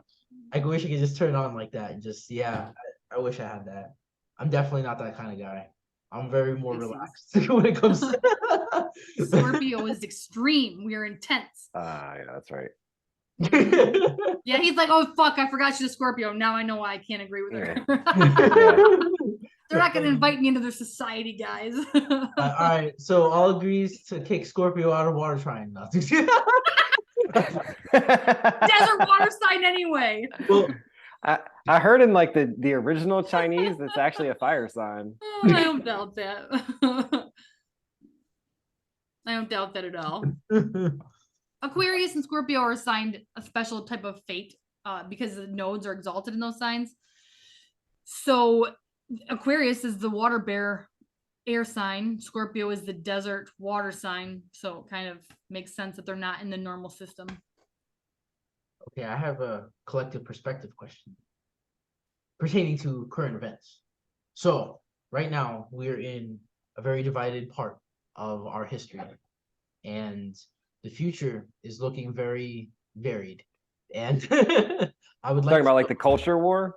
Yeah, all of it. I'm being purposely vague because I want you to to come up with the answer to the question. You know what I mean? Answer the question that you feel best. But the situation that's going on right now, we're all varied. We're all thinking different things. We're all even thinking about breakaway society. Like, literally, we trying to leave. How do you think we're gonna look in 5 years? Like how do you think that as a culture we're gonna pull it together and have a revival? Or do you think that there are gonna be breakaways? Or what is your opinion? Like what do you personally think is gonna be life in 5 years, maybe 10? Garnet. And then space. Yeah, so I yes, to answer your question as far as like will we redeem ourselves? I think yeah. I think it actually will be as little as 5 years because the way that time is moving. I think the next 3 years could be next 3 to 4 years could be very turbulent. And when I say turbulent, I mean up and down. Like there's gonna be moments of it feels like we're hitting the awakening, like we're so up that it feels like we're kind of like hitting that redemption point, and then something super fucked up will happen that'll bring us. I think it's gonna be super turbulent. I think a lot of if you're not already awake, then like, all right. Actually, I have a better analogy. It's the same one that I used when I had Spacebug on my podcast, but it's perfect. It's perfect because the evolution of a caterpillar into a butterfly is pretty much like exactly what is going on in society right now.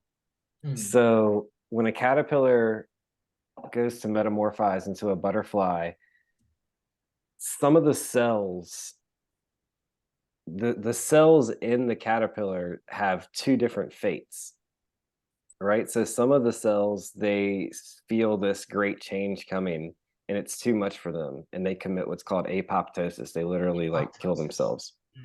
And the other cells they literally imagine, they're called imaginal cells because there's no other explanation for how a caterpillar cell takes that. I mean, we can explain it, we can show it, we can show the cellular transformation, but what drives that transformation? What's driving that evolution? The only real answer is imagination, willpower, whatever word you want to put on it. But the literal technical like biological term is imaginal cells. So some of the cells commit apoptosis, other cells figure out a new way to live, to form themselves, and they literally change themselves just enough. The expression of that DNA changes just enough for them to become a butterfly. And they're able to survive. These individual cells are able to survive in this new, you know, body, I guess, or being, right? And so if you think of civilization or the world or the collective as a whole, we're going to become a butterfly. Yes. But we're kind of in that period where there's going to be some apoptosis too. I feel like I've told this to Spacebug as well, and I've used exactly that word. It's kind of bugging me. I'm like, dude, I've had this analogy, and I'm so happy you said it. So I guess but I didn't know the word imaginal cells. So like my brain has just learned it. I've learned so many new things from you today. Thank you so much. But imaginal cells, I guess that's what we would be as the collective that's paying attention and dreaming of a way to escape the old archaic systems. Like we are being those imaginal cells. And so for all you listening, those dreams that you have, those things that you want to do, and the world that you want to live in, it's important that you dream those dreams, write them down, express them in any way that you can, because you are doing that job. Like you are being that change. And that's I mean, he's speaking to the important time that we're in. Like we are in that catalyst moment where we're changing. We're in between caterpillar and butterfly, and that in between is like we're in the chrysalis. That's it. That's what I was trying to. We got there. I finally got there. My brain was a little slow, but yeah, we're in the chrysalis right now, in that stage between the caterpillar and the butterfly. Yeah, and everything inside of the chrysalis is like jelly in there right now. So, and that's where we're all swimming in the collective goo. And it's important to dream, because we're those imaginal cells. All right, Spacebug, your turn. I had to look up the astrology of 5 years from now. And I'm very interested. You're born 10/28. and 5 years from now is 2028. Woohoo. I was thinking that the nodes would be in a different spot, but I must have counted backwards because the nodes move a different direction. We'll have Uranus in Gemini, which will be recreating thought. It'll be completely. Uranus is like the tower. It's like something you didn't expect, and then that completely changes everything. It's also technology, individual uniqueness. So I think we'll be communicating about the reality, because Saturn is in Taurus, so the physical reality, in a way that is nurturing as opposed to whatever we're doing now, because we'll have the North Node. Oh no, that's the South Node. No, that's not good. I don't know. I have a bad vision for 5 years from now at this point. Things are going to be moving so fast though. Like at that point, I feel like 2028 is like the year where we burst out of the chrysalis. So like there's going to be a lot of people still trying to hold on, and they're going to kind of like 2028, like for them, it's going to be a really shitty year. But for the butterfly, it's like they got their wings. So like I think it's going to be awesome in some ways and really I fucking should never horrible. looked at the chart. I'm just gonna go with the butterfly story. I'm gonna veto my astrology not like logic here and just imaginal cells. Let's go. That's what I want it to be. I think it's gonna be all right, or not. Who knows? It'll either be reforming a society built on individual expression and value intellectually, or it will be us being tricked into thinking that our individual selves is what matters, and then really we're just being controlled again. Hopefully, I think both things are gonna happen. No, yeah. we can't be or tricked into being controlled and be free. Not any one individual can't, but I think there's going to be a large group of people that do one of those things, and a large group of people that hold on to the old dream, with everything they got.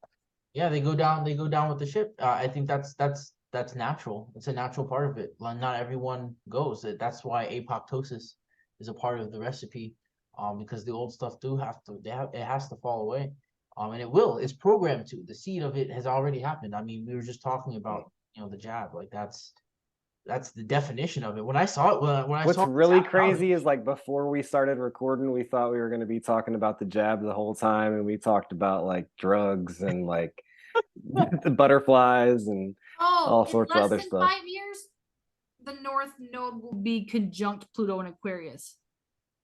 So, embracing a destiny of change. See? It's gonna be beautiful. And humanitarianism. So 4 years. I'm saying 4 years. 4 years, and hopefully that means it'll be good, looking good. The way that they're moving, hopefully that's good.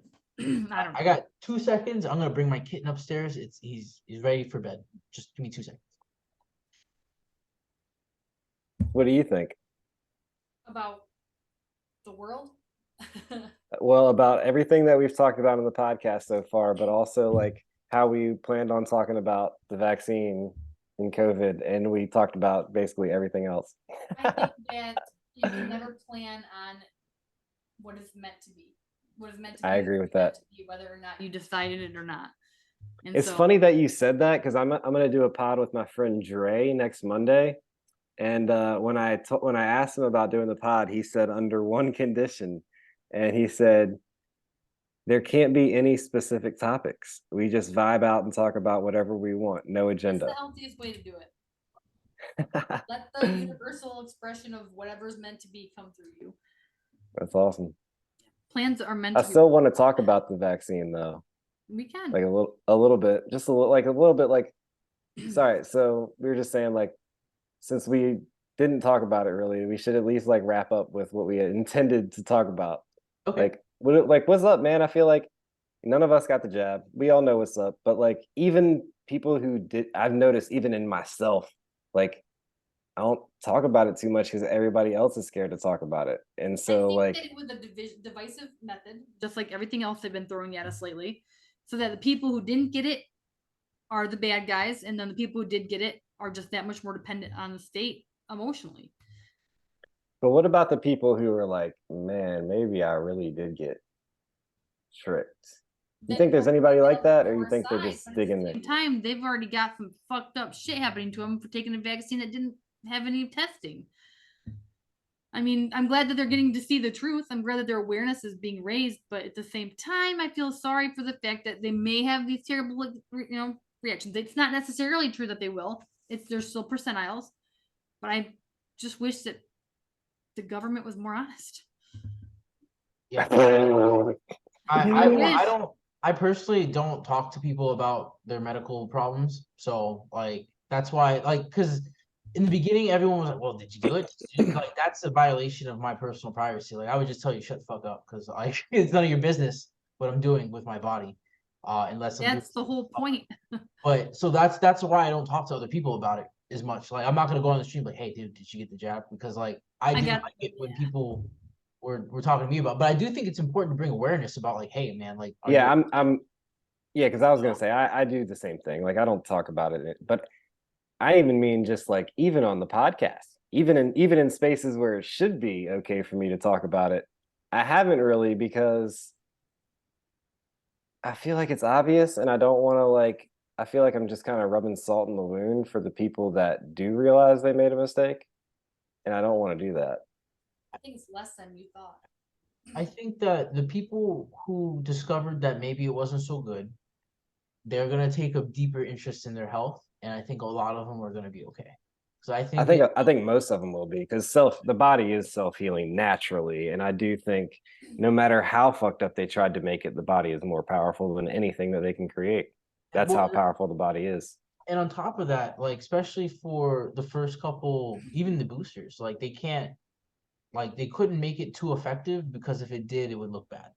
So like they had to like it's not like one is not gonna kill you unless it does. But you see what I mean? Like the odds are it's not probably maybe, or at least not immediately. And I think that but if you figure that out in yourself, you probably like at that point you have figured out that hey, I need to take a bigger responsibility, and you've learned the lesson. Like you're like, oh shit, I have done something to myself. I will now take the precautions, hopefully. Or you didn't learn that lesson and you won't feel guilty about it because you didn't fucking do anything anyway. So and you're probably going to get a booster if you're one of those people. exactly. You're going to keep getting. So it literally continues to divide. Like the people that have it, yeah, and continue to take more of it are not going to be convinced otherwise because they don't care, or they're just listening, and that's fine. Like that's what they. But that's why I did want to bring it up because I do think that there is at least a small percentage of people out there that are ready to say, yeah, I got tricked or I fucked up or you know what I mean? Like they got it, but they're like tired of bullshitting themselves and they're tired of like pretending like we're conspiracy theorists or something, you know, like they're like, you know what, I think these people might have been right, you know, like they're saying it to themselves quietly, you know. Yeah, I would love to hear those voices. Not for I told you so. It's more for so people can understand the awareness and of what happened, and realize that like we as humans have such a. One more time. That would bring people together instead of divide us. Yeah, we have such a stigma about being wrong. We're scared to be wrong. That's a very egoistic thing. And I think that, like I said, people who are going through these shots and like, I mean, we have to do the work. You know, it's a catalyst for spiritual development. No matter how we look at it, it was a test. And I think that whether you pass it or I mean, regardless of what decision, you're gonna get the lesson. Like I think that's the best I can say. And no matter what, like everyone is an example for someone right now. And so whether that's screen share, right, Duke? You screen share, right? I do have screen share. Pull up anti-vax Barbie. What? It's really funny. Anti-vax Barbie. Okay. I don't know if it was made as a joke or if it's like supposed to be actual propaganda, but it's fucking hilarious. So one thing that while you're pulling that up, one thing that you said that I feel like is the reason, like one of the main reasons I don't want to say the reason, but one of the main reasons why I haven't been talking about it so much is like, and I hate to admit I'm scared of anything, but it's kind of like a fear of the criticism of like are you just saying I told you so? Like, are you just being egotistical? It's like, I don't know, man. That's like the biggest criticism of me, and it kind of hurts me because I'm not being cocky. I'm not being arrogant. I'm literally just trying to lift everybody up. And you see my confidence, and you're like, I don't, not y'all, but like the people that would criticize me for being arrogant. It's like, are you jealous of my confidence? I don't get it. I don't get how that can be a criticism of somebody that literally wants you to be happy. You have to stop caring what other people think. I don't, but I'm, you know, it's As long as you actually family and place the stuff. truth and So kindness, Yeah, then that you'll be that's fine. hard. It's hard, especially like I have a whole part of my family that they're very blue, and they're all boosted up, and like I mean I can't talk to them about anything, like literally anything. Like they don't want to hear me. But the thing is, what I realize is that like that's not the way you approach them anyway. Like you were never supposed to get, you were never gonna get through to them that way. So like you have to almost like I realized when I realized I couldn't talk to like my grandma about this stuff. Like she was a nurse, and she was a retired nurse, and she's very firm in her beliefs. She's, you know, she's just how she listens to the TV, and it's not her fault. She's just very old school. And you know, I remember I had a very serious conversation with her because I love my grandma a lot. On my podcast on Doops Closet, I have I have her memorial, like not memorial, but her whole life story on it. And I love my grandma a lot. And I remember talking to her about it. And I'm like, Grandma, you know this, like you know that the masks don't work. You know this. And but she was still wearing them. She's like, I just want to be safe. The people on the TV told me to do this. And I was like, Grandma, you know better. Like you can take it off. And like at first she didn't want to hug me. And I was like, Grandma, you come here and you give me a hug right now. Like I had to tell her, I had to sit her down. I'm like, I'm your grandson. And I just came back from the war. You hug me, damn it. Like and I lost my friends at the time. Like I said, my best friends had passed. And like so I really needed my family, and they were pushing me away at that time, at the same time, like with the same thing. So like I was like, Grandma, right now, I need you, like as my grandma. I need you to kiss some moons for me. Like I need you here, but I need you to understand that like you're being lied to. And it's really hard to explain that to someone where like I just saw a lot of fear in her heart. And it was like no one likes seeing a scared old lady. Like that's the worst. You know what I mean? And then I realized that like the reason why she doesn't like talking about it is because it is scary. Like they took it because they were mhm, scared. They're scared to talk about it because they're scared, and they don't want to hear mhm, the bad things because they're scared. So yep. it doesn't help them to to to go deeper on that. Like you can't go back as long as they're not doing more. You know what I mean? If you can try to convince them that like, hey, maybe you don't need any more of that stuff. Great. I was able to do that with my dad. He got the first two. He got the first one, and he got boosted. And he was like, Jarrell, I don't think this is helping me. I got MS, and I'm getting sick, and this is not working out. And I'm like, oh, almost like sick people don't need these things, huh? Or healthy people don't need these things, huh, Dad? And he's like, yeah, I'm not gonna take the next one, Drew. I'm like, oh, I'm proud of you. Like that was your decision and you did it. But I was like, please take care of your health, Dad. And like, but like this, I realized for my grandma, the only way to connect with her was not to touch the sore spot. Don't touch it, because it's that's what they That's need. really good Like advice. they can't, you can't do that. It's a trauma. It's like it's trauma. It's trauma. They were traumatized. They were lied to by someone who they thought would not betray them, and they did. And especially for the older generation, people that or people that are just very sensitive, they don't understand. Like they haven't done a lot of work, or they've been in the workforce, whatever. Like it's just a hard Yeah. subject. So I realized that like there's so many other things to connect to them about, like food. And like on the smaller level, I was like, Grandma, hey, maybe we should cook more meals together. You know what I mean? Like I remember we had dinner. I actually got her to make some dinner for us, and like we would do more things like that. Like it was almost like I was like it almost forced me to think of alternative ways to be close to them, because I couldn't go and connect on that way again. That's a really good result. And I do, I feel like we grew a lot closer, but also I realized that like there's a part of me that's like I see the weakness in my own grandma where I never saw it before, because I always looked up to her. You know what I mean? She was one of my heroes. And she also, I mean, she did a lot of raising for me too. So like to see that like, oh, like even the greatest ma in my family line can be deceived, and that's why I am here. Like that's why I am the next generation. because I won't let that happen. When I become the grandpa, I will know, because that's what happened to my elders. And my grandma is the proof. She is, you know, I mean, she's a healthy woman. And she's, I mean, she looks vibrant compared to how she used to be. And I don't know what she's doing, but I know it has to do with a lot of happiness. She's been accepting a lot more happiness into her life, because she's been connecting with family on a different level. And the COVID situation helped, like it helped force us to change, and it freed her from a lot of stuff. So it's complicated.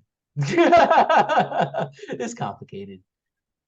So one thing that I was thinking about when you were just explaining that relationship development is like, in admittedly relating it to like my own experience with my own family, I feel like they, and maybe I am making an assumption, so let me keep it in check as an assumption. I know it's an assumption, so I'm not going to invest my faith in it, but I feel like there's a certain like, okay, here it is.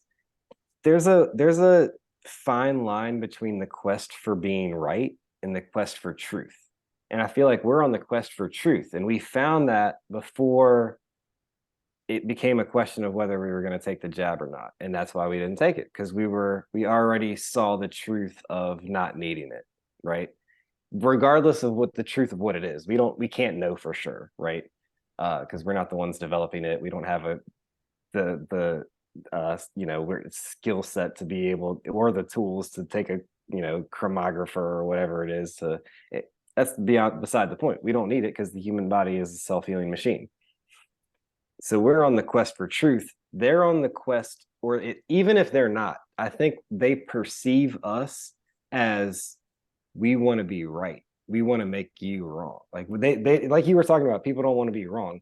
So like when they see that we were aligned with truth because we didn't get it, it's almost like, even if you're not being cocky or arrogant or anything, just the fact that you did something that they regret doing, they look at you like, oh, you think you're right about everything. It's like, I don't even care about being right. That's what upsets me, is you're worried about I think I'm right. And I just was trying to live my truth. I was trying to live through truth. Stop being worried that you were right. It's not a bad thing. It's okay. Let yourself be okay with the fact that you were right. There's nothing wrong with that. You're not doing something wrong. You didn't hurt anybody by being honest and truthful or right. Drop the shit.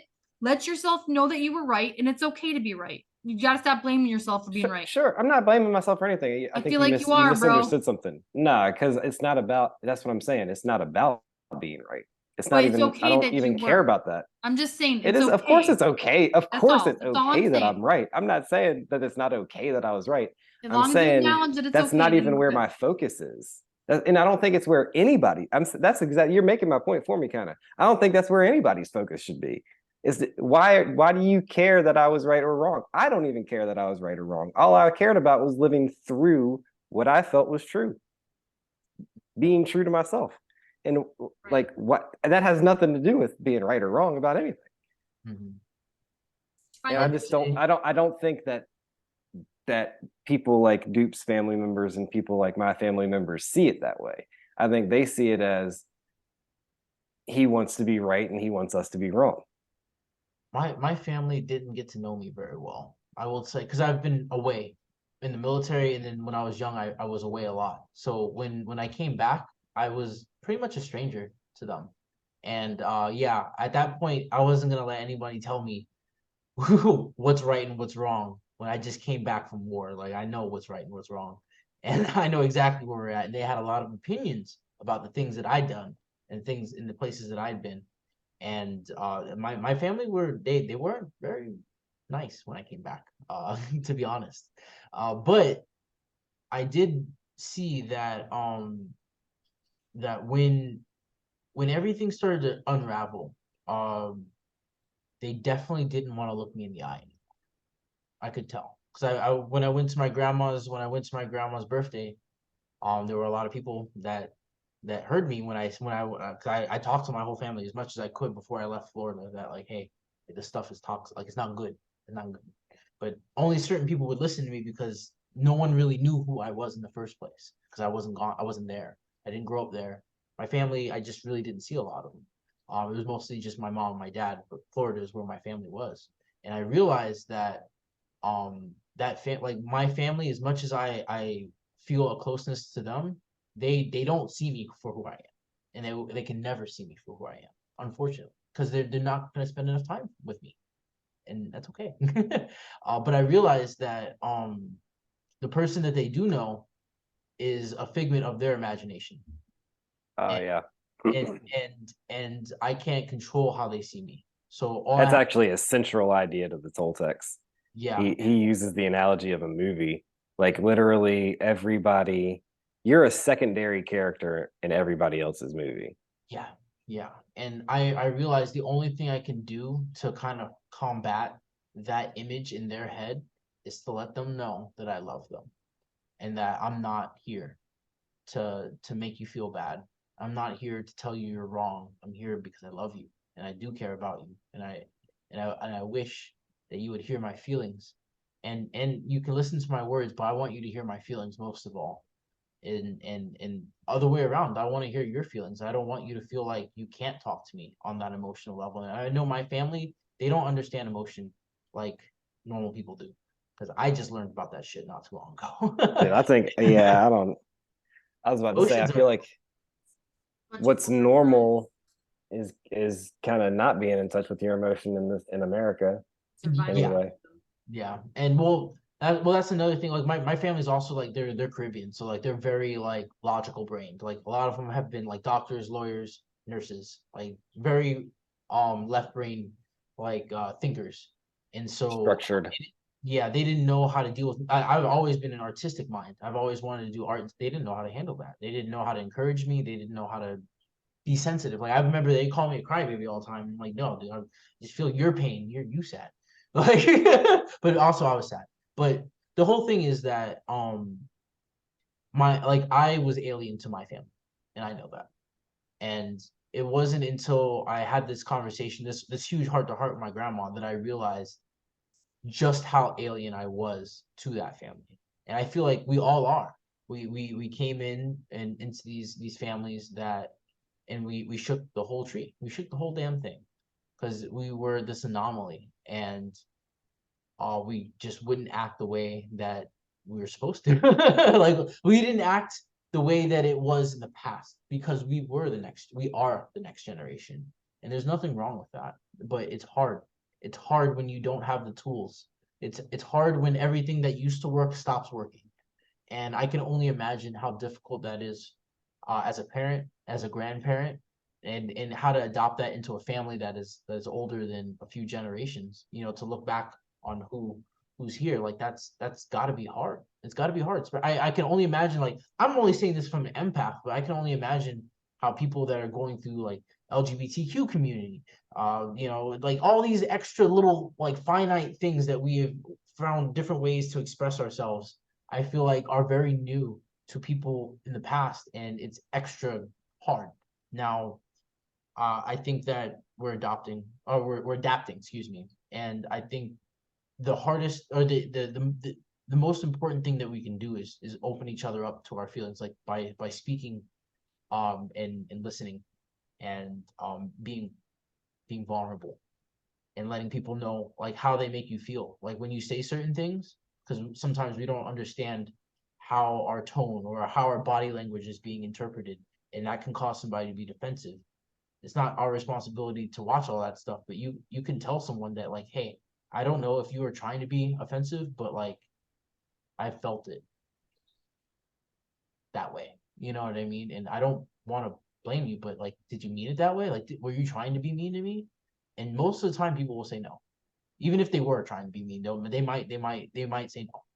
And if they say that they were trying to be mean, then you'd be like, why? Like, why are you trying to hurt my feelings? Like, I realized instead of reacting and trying to hit back, you ask on a deeper level, like, why are you trying to hurt me? And especially if they're your family, if you get to that level of a question, most of the time they will tell you the truth of something. Something is going to come out, or they're going to get angry and run away. one of the two. Like, I've done this with my dad. He's a really big narcissist, and I realized only through questioning that he just doesn't know how to communicate, and he's trapped in that mindset of not knowing how to communicate because he can't see that he doesn't know what he has. You know what I mean? I don't know. Have you experienced anything like that, Spacebug or Garnet? You go first.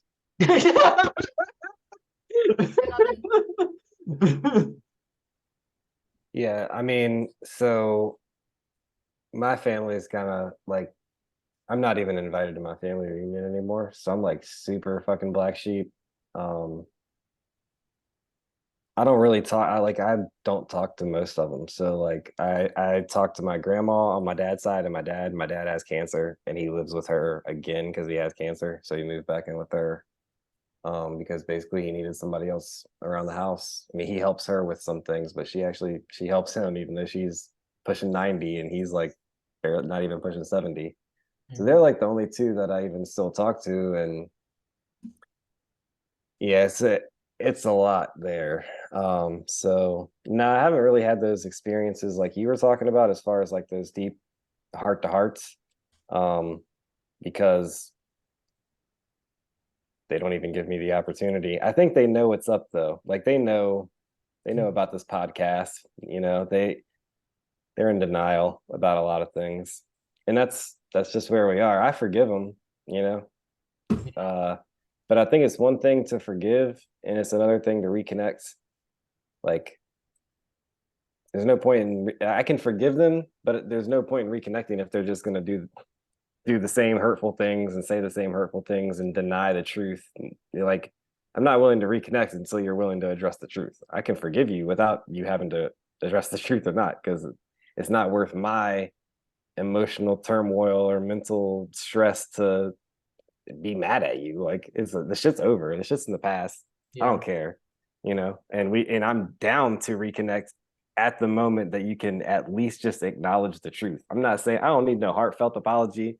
I don't need it to be super emotional and all that. I just need you to acknowledge the truth. If you can't do that, then we're just never gonna, it's never gonna work. If you could speak some words directly into their heart right now, like if like this was a meeting between you and your family can't talk, it's just you're gonna speak words into their very soul, what would you say? I would, you know, I think I would just say it's hard. It's hard because I'm not exactly sure where they're at anymore. It's been so long, like where they're at mentally. Because this was all before even COVID, you know. So, um, I mean, mostly it's just like I would emphasize love. Like life is love. Like, what are we doing? Still having tension over shit that happened all this time ago. Like, we grew up together, we know each other. Like, there's so much benefit that we're missing out on by not being cool. Do you miss You them? know, I miss the experiences where I felt like we were all a family, you know. But if you can't acknowledge the truth about a situation that involves your family, like, it, and the only reason for denying the truth is by process of elimination, the only possible way that you could continue to deny the truth has to be some sort of selfish or narcissistic, like, protection denial system. The Toltecs call it literally the denial system. It's like, if you've believed a lie for so long, it's the truth is like a scalpel, right? So you actually have to cut the skin. You have to cut the lie out, and that part of the surgery can be painful, metaphorically or for real. But once you get that lie out, once you get the blockage out, once you get whatever infection out, then the body can heal itself. And there might be a scab for a while, and that's the denial system, and that's part of the healing process, I guess. And I think metaphorically, that's like the part where you're still believing in the story about yourself rather than the truth about yourself. Like the truth about all of them is that they're all love, they're all energy, they're all connected to me. Like they're what they are at their essence. Yes, I miss, but it's hard to miss that when they're consciously choosing to deny the truth about me, about themselves, whatever. I wish I could figure out what that blockage is, but if I could figure that out, then we wouldn't even be here anyway. I have one more question, and then Spacebug, I want to hear all about your family stuff. Okay, I want to ask questions. But if you had a kid, right, that believes I do. okay, good. I don't know that, so now I know. If your child believes in Santa Claus, right, and then they realized that he wasn't like, or you told them that it wasn't real, and they could not. Like the denial was just so. I know that this is completely on a different level. The scope, the scale. It's a good analogy though, But could you still? because it perfectly illustrates the power of belief, and I think that their belief is still caught up in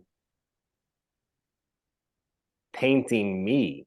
It's psychological projection is what it is. They're painting me as the narcissist. They're painting me as everything that they are. Yeah, I know it. I know it. Yeah. How do you think you can get around that?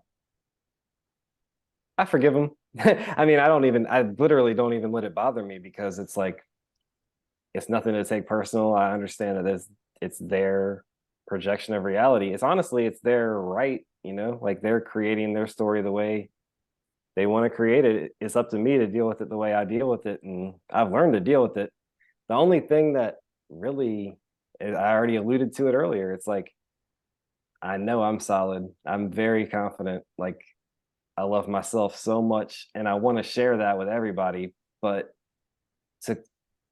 to call somebody like to me, an arrogant person or a cocky person or a conceited person is somebody that feels superior to other people, or somebody that steps on other people to make themselves big.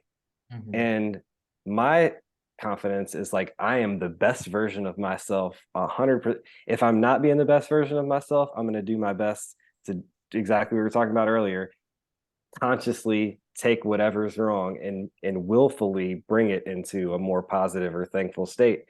And so it's about being the best version of myself. That's what my confidence is about. And not only that, I want to share that and extend that to other people, because I see us all as like unique rays of light. Like we're all should be the best that we are, because we're all so different. And if we're all being the best, then we're all getting better because of other people being their best.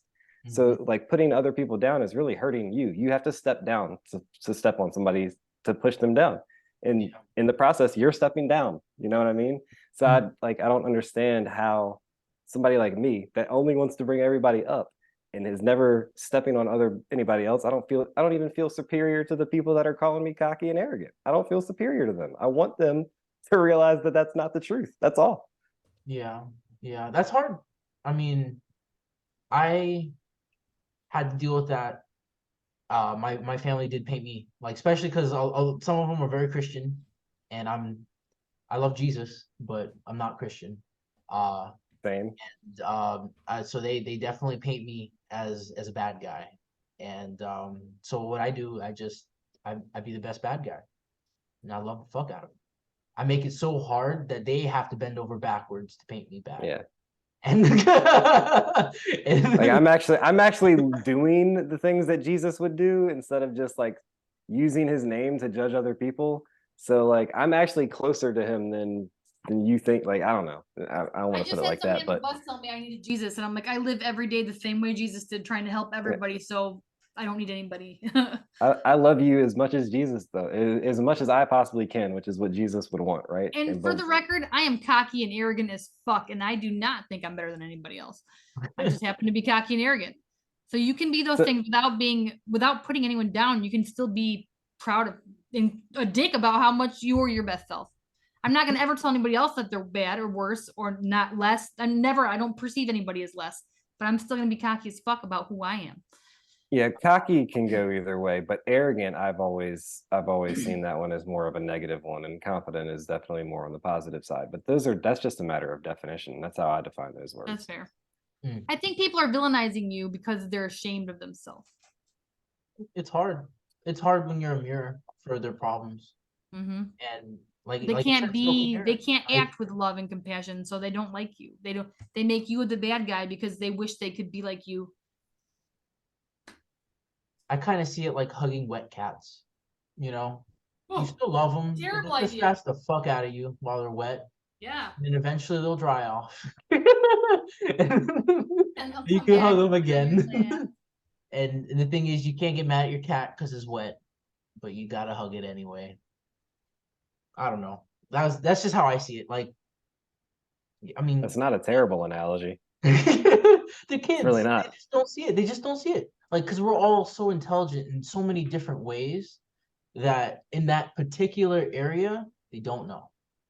And if they do know and they're just not facing it, then they don't understand, which means Yeah, and actually, what you just said is exactly what I was about to bring up, because I think we are kind of reaching that point where some of them are starting to realize, like, he's really not that bad. Maybe we fucked up, but they're in the quiet stage right now. What'd you say, Spaceball? I hope for your sake, Garnet, that your family figures it out, because I think that you would feel better about life if they were in your life. So I'm doing whatever I consider praying, but not praying. I'm good. Yeah. So be it. I mean, I love him. I love him, and I forgive him. It's like it's an unfortunate situation. I'm over the sadness. I'm over the anger. It's just like, we could be cool. Like, everybody could be cool, and we could all benefit from each other. I know I have things that I bring to any relationship that you could benefit from, and all of you are wealthier than me. So, like, I know that I could benefit from y'all. So, I mean, maybe not every single one of them, but like, and that's just like a very shallow aspect. They all have other like even spiritual things that they could teach me, but They're teaching you one right now. yeah, no, for sure. And it's just like, I really don't even know what it's like. It's something that I don't let it bug me, but it's just like I feel like everybody has a support system, whether it's their actual family or not. And I feel like my support system has become like more like my friends over the last 10 years. And that's really cool. And it's like, it's a cool alternative. And I'm happy that things have happened the way that they've happened. But it's hard to forget, like, the people that you grew up with. I got off the bus like 3 years at my aunt and uncle's house, and I don't talk to them anymore. My cousins, like, at least with my cousins, like, we're all still kind of cool, but they don't, they're more like my age. They don't have control over who gets invited to the family reunion and all that type of shit. So they're like, I'm still cool with some people. We'll just go crash your family reunion. They'll really regret it. Have you ever thought of just like random acts of kindness, like just give them stuff, like just be kind, like the you said the aunt and uncle that you don't really talk to anymore. Never thought of just like sending them a card, telling them you love them. But maybe I love you. So actually, I like recorded a video, like, it's probably been like 5 years ago now, which is pretty much like the midway point between when everything went down and now. So it's about 5 years ago for her birthday. Pretty much, it's actually really funny that you bring that up, because I was super heartfelt and put everything, like, just laid it out on the line, sort of thing, and it was just super real. And it's my dad's sister. And I asked my dad, I was like, did Babs get my video? And he was like, yeah, she liked most of it, but she said you came across as cocky. Like, because I'm telling you I love you, and that, like, we could, like, oh, it just blew my mind. It blew my mind. And that's I think part of what still bugs me and why I still bring that up. I can tell it hurts because you're talking about it. And I literally am telling you I love you, and you're telling me I'm cocky. Like, that's what? not fair. Yeah. so the reason why I asked if you sent it like a letter or something, because like if you would have sent a letter, like especially if something you wrote, they couldn't have said that you sounded cocky. Like it would have been, it's a lot easier to just tell them you love them and then keep it short. Because like I'm sure your video was important and you were like opening your heart, but like when someone is in opposition to you, you can't ask them for attention. You know what I mean? Like to receive you correctly. So it's almost like you just gotta hit them with a bunch of flowers sometimes, like bam, shut the fuck up, take these flowers, and eventually they'll want to talk. Now this is only if you want to connect that way, but I'm just saying like sometimes, like the way Don't give that you them can, room to like what would misinterpret. be a direct communication to you might not be a good direct communication to them, if that makes any sense. And I don't know your family, so I can't tell you for sure. But I'm only trying to say, like, learn what I learned. Like my dad. My dad's a materialistic guy. So like I can tell, I can go and be like, Dad, I can write him like the longest letter, or I can make a really powerful recording, and be like, dude, I fucking love you. You annoying man, I love you so much. And he'd be like, that was nice. But if I were to write him like, hey dad, I was thinking about you and I bought you a watch and I did a little extra. I put your name on it. Just that. And $25 watch. Because I'm speaking his love language. You see what I mean? I'm meeting him at where he's at, communication wise. He's like, oh damn. I feel you. I do feel what I you, and mean? it's, I think, and maybe I'm just jaded, but I'm at the point where I've done that. Like I've done that several times in several different ways. Okay. For Yeah. me, it's just I've kind of at the point where I've let it go, Okay. and there's a part of me that would still like to reconnect, but for me, I've made the effort. Like I've extended the olive branch, and I'm not going to just keep extending the olive branch. Like at some point you have to grab onto the other end of it. If you're not going to do that, like it's still extended. Even now it is, but I'm not going to worry about it. I'm not going to think about it. Like Mhm. it's just there, but it's just like we're at the point where they have to make the move. Yeah. I've made all of the moves. I've been loving, I've been apologetic, I've been, all the whole range of emotions. I've reached out. They haven't reached out. Like Yeah. at some point You can't force a yeah, horse. Yeah, that's right. that one. I think, and this is just like my heart feeling this when you were talking. I think that sometimes when you lose, where it feels like you lost something, even though they're not lost, there's separation, that it leaves a hole big enough to fill twice as much as you've let go. And what you were talking about, your friends coming in and filling that spot, and in a deeper. Some of the most incredible people ever, And I remember explaining that to like an older lady, at one of my older at a job, not the job I'm at now, but one of my previous jobs, and she was like, they always say like the family you choose, like like you have a given family, but the family you choose, that's like so powerful, because you chose it, number one, and then like those people that you chose, like there's a reason you chose them, you know what I mean? And they chose you too, And usually it's because they see you. Like your right. family doesn't see you, and that's not their fault. Usually your family won't see you, especially for us. Like as the new wave, we'll just call that of thinking. There's a lot of times where the family just won't see you, and it's not their fault. It's because you're different. It's like literally they just are not used to seeing you. They just still Individuality. see this imaginary character that they think is you. And yeah, it's I mean that space in allowing that void to be there, and for people and to be vulnerable enough to talk about it and let people fill that void, like that's the real blessing. And the thing is, when one day, and I guarantee they will, they're gonna snatch that olive branch and be like, I am sorry, or they'll come to me and just be like, or you and just be like, I want to talk.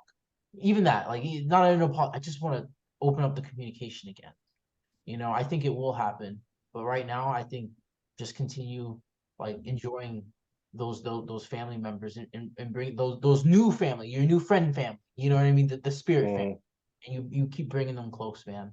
I see such, I don't know, when I hear your voice, I feel like you're gonna touch a lot of people, like with your words and your actions, and just like as like with your just your Heart. intentionality. Yeah, I feel it. Like you're gonna soften a lot of hearts. You're gonna open a lot of eyes, and I think that your family is really blessed to have you. And even if they can't see it yet, they will. And it will never be too late. Because you're like you said, that olive branch will never fall away. And well, thank you for being that person. I appreciate you for having the ears for it, man. I didn't expect to go like personal stuff, but that's cool. Sorry. That's what I do. He does. But I'm really happy we got to talk today. Yeah, man, this was awesome. Is there anything, any nuggets of wisdom you'd like to pass to the collective? Yeah, actually I do, because this is like gonna be my new brand. I don't even know what to call it, slogan, whatever. Okay. I was a guest on, I think I told Spacebug, I was a guest on this guy's podcast. Like, I got this email out of nowhere, and he has 139,000 YouTube subscribers. I've got like 200 and some. So I was kind of shocked that he reached out to me, and he was like, "Hey, would you like to do an interview?" I agreed to it. And so obviously, mentally I'm like preparing for it, and I'm like, what am I gonna say? Because I'm all about first impressions, because I know that first like 2 to 3 minutes is super important, especially when you're just meeting the person over the Zoom call or whatever. And so I'm like, how would I, if I could simplify my worldview into as few words as possible, what would I say?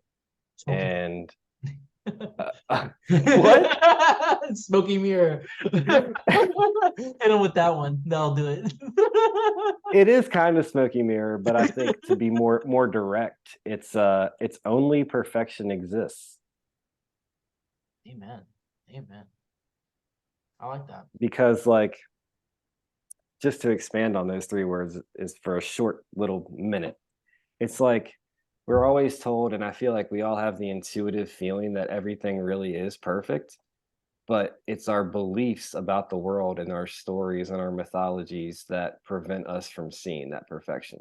And we hold on to the past through our stories, but the only thing that's really real is the present moment, and what we're the emotion that we have connected to the present moment, and that is connected to that ray of light that I was talking about. With DNA is literally a frequency of light, and all of us have a unique frequency. And yes, I just feel like we're all perfect. It's just our beliefs about reality. Our belief that it is not perfect is the only thing that keeps us from seeing how perfect it is. Yeah, hell, this is definitely a state of mind. We're definitely at the gates of heaven. We're in the Garden of Eden, and we have to all just come out and smell the roses. Like, it's here. Everything is exactly as it's supposed to be, or you wouldn't be here. And it has been exactly as it's supposed to be, or you would have died.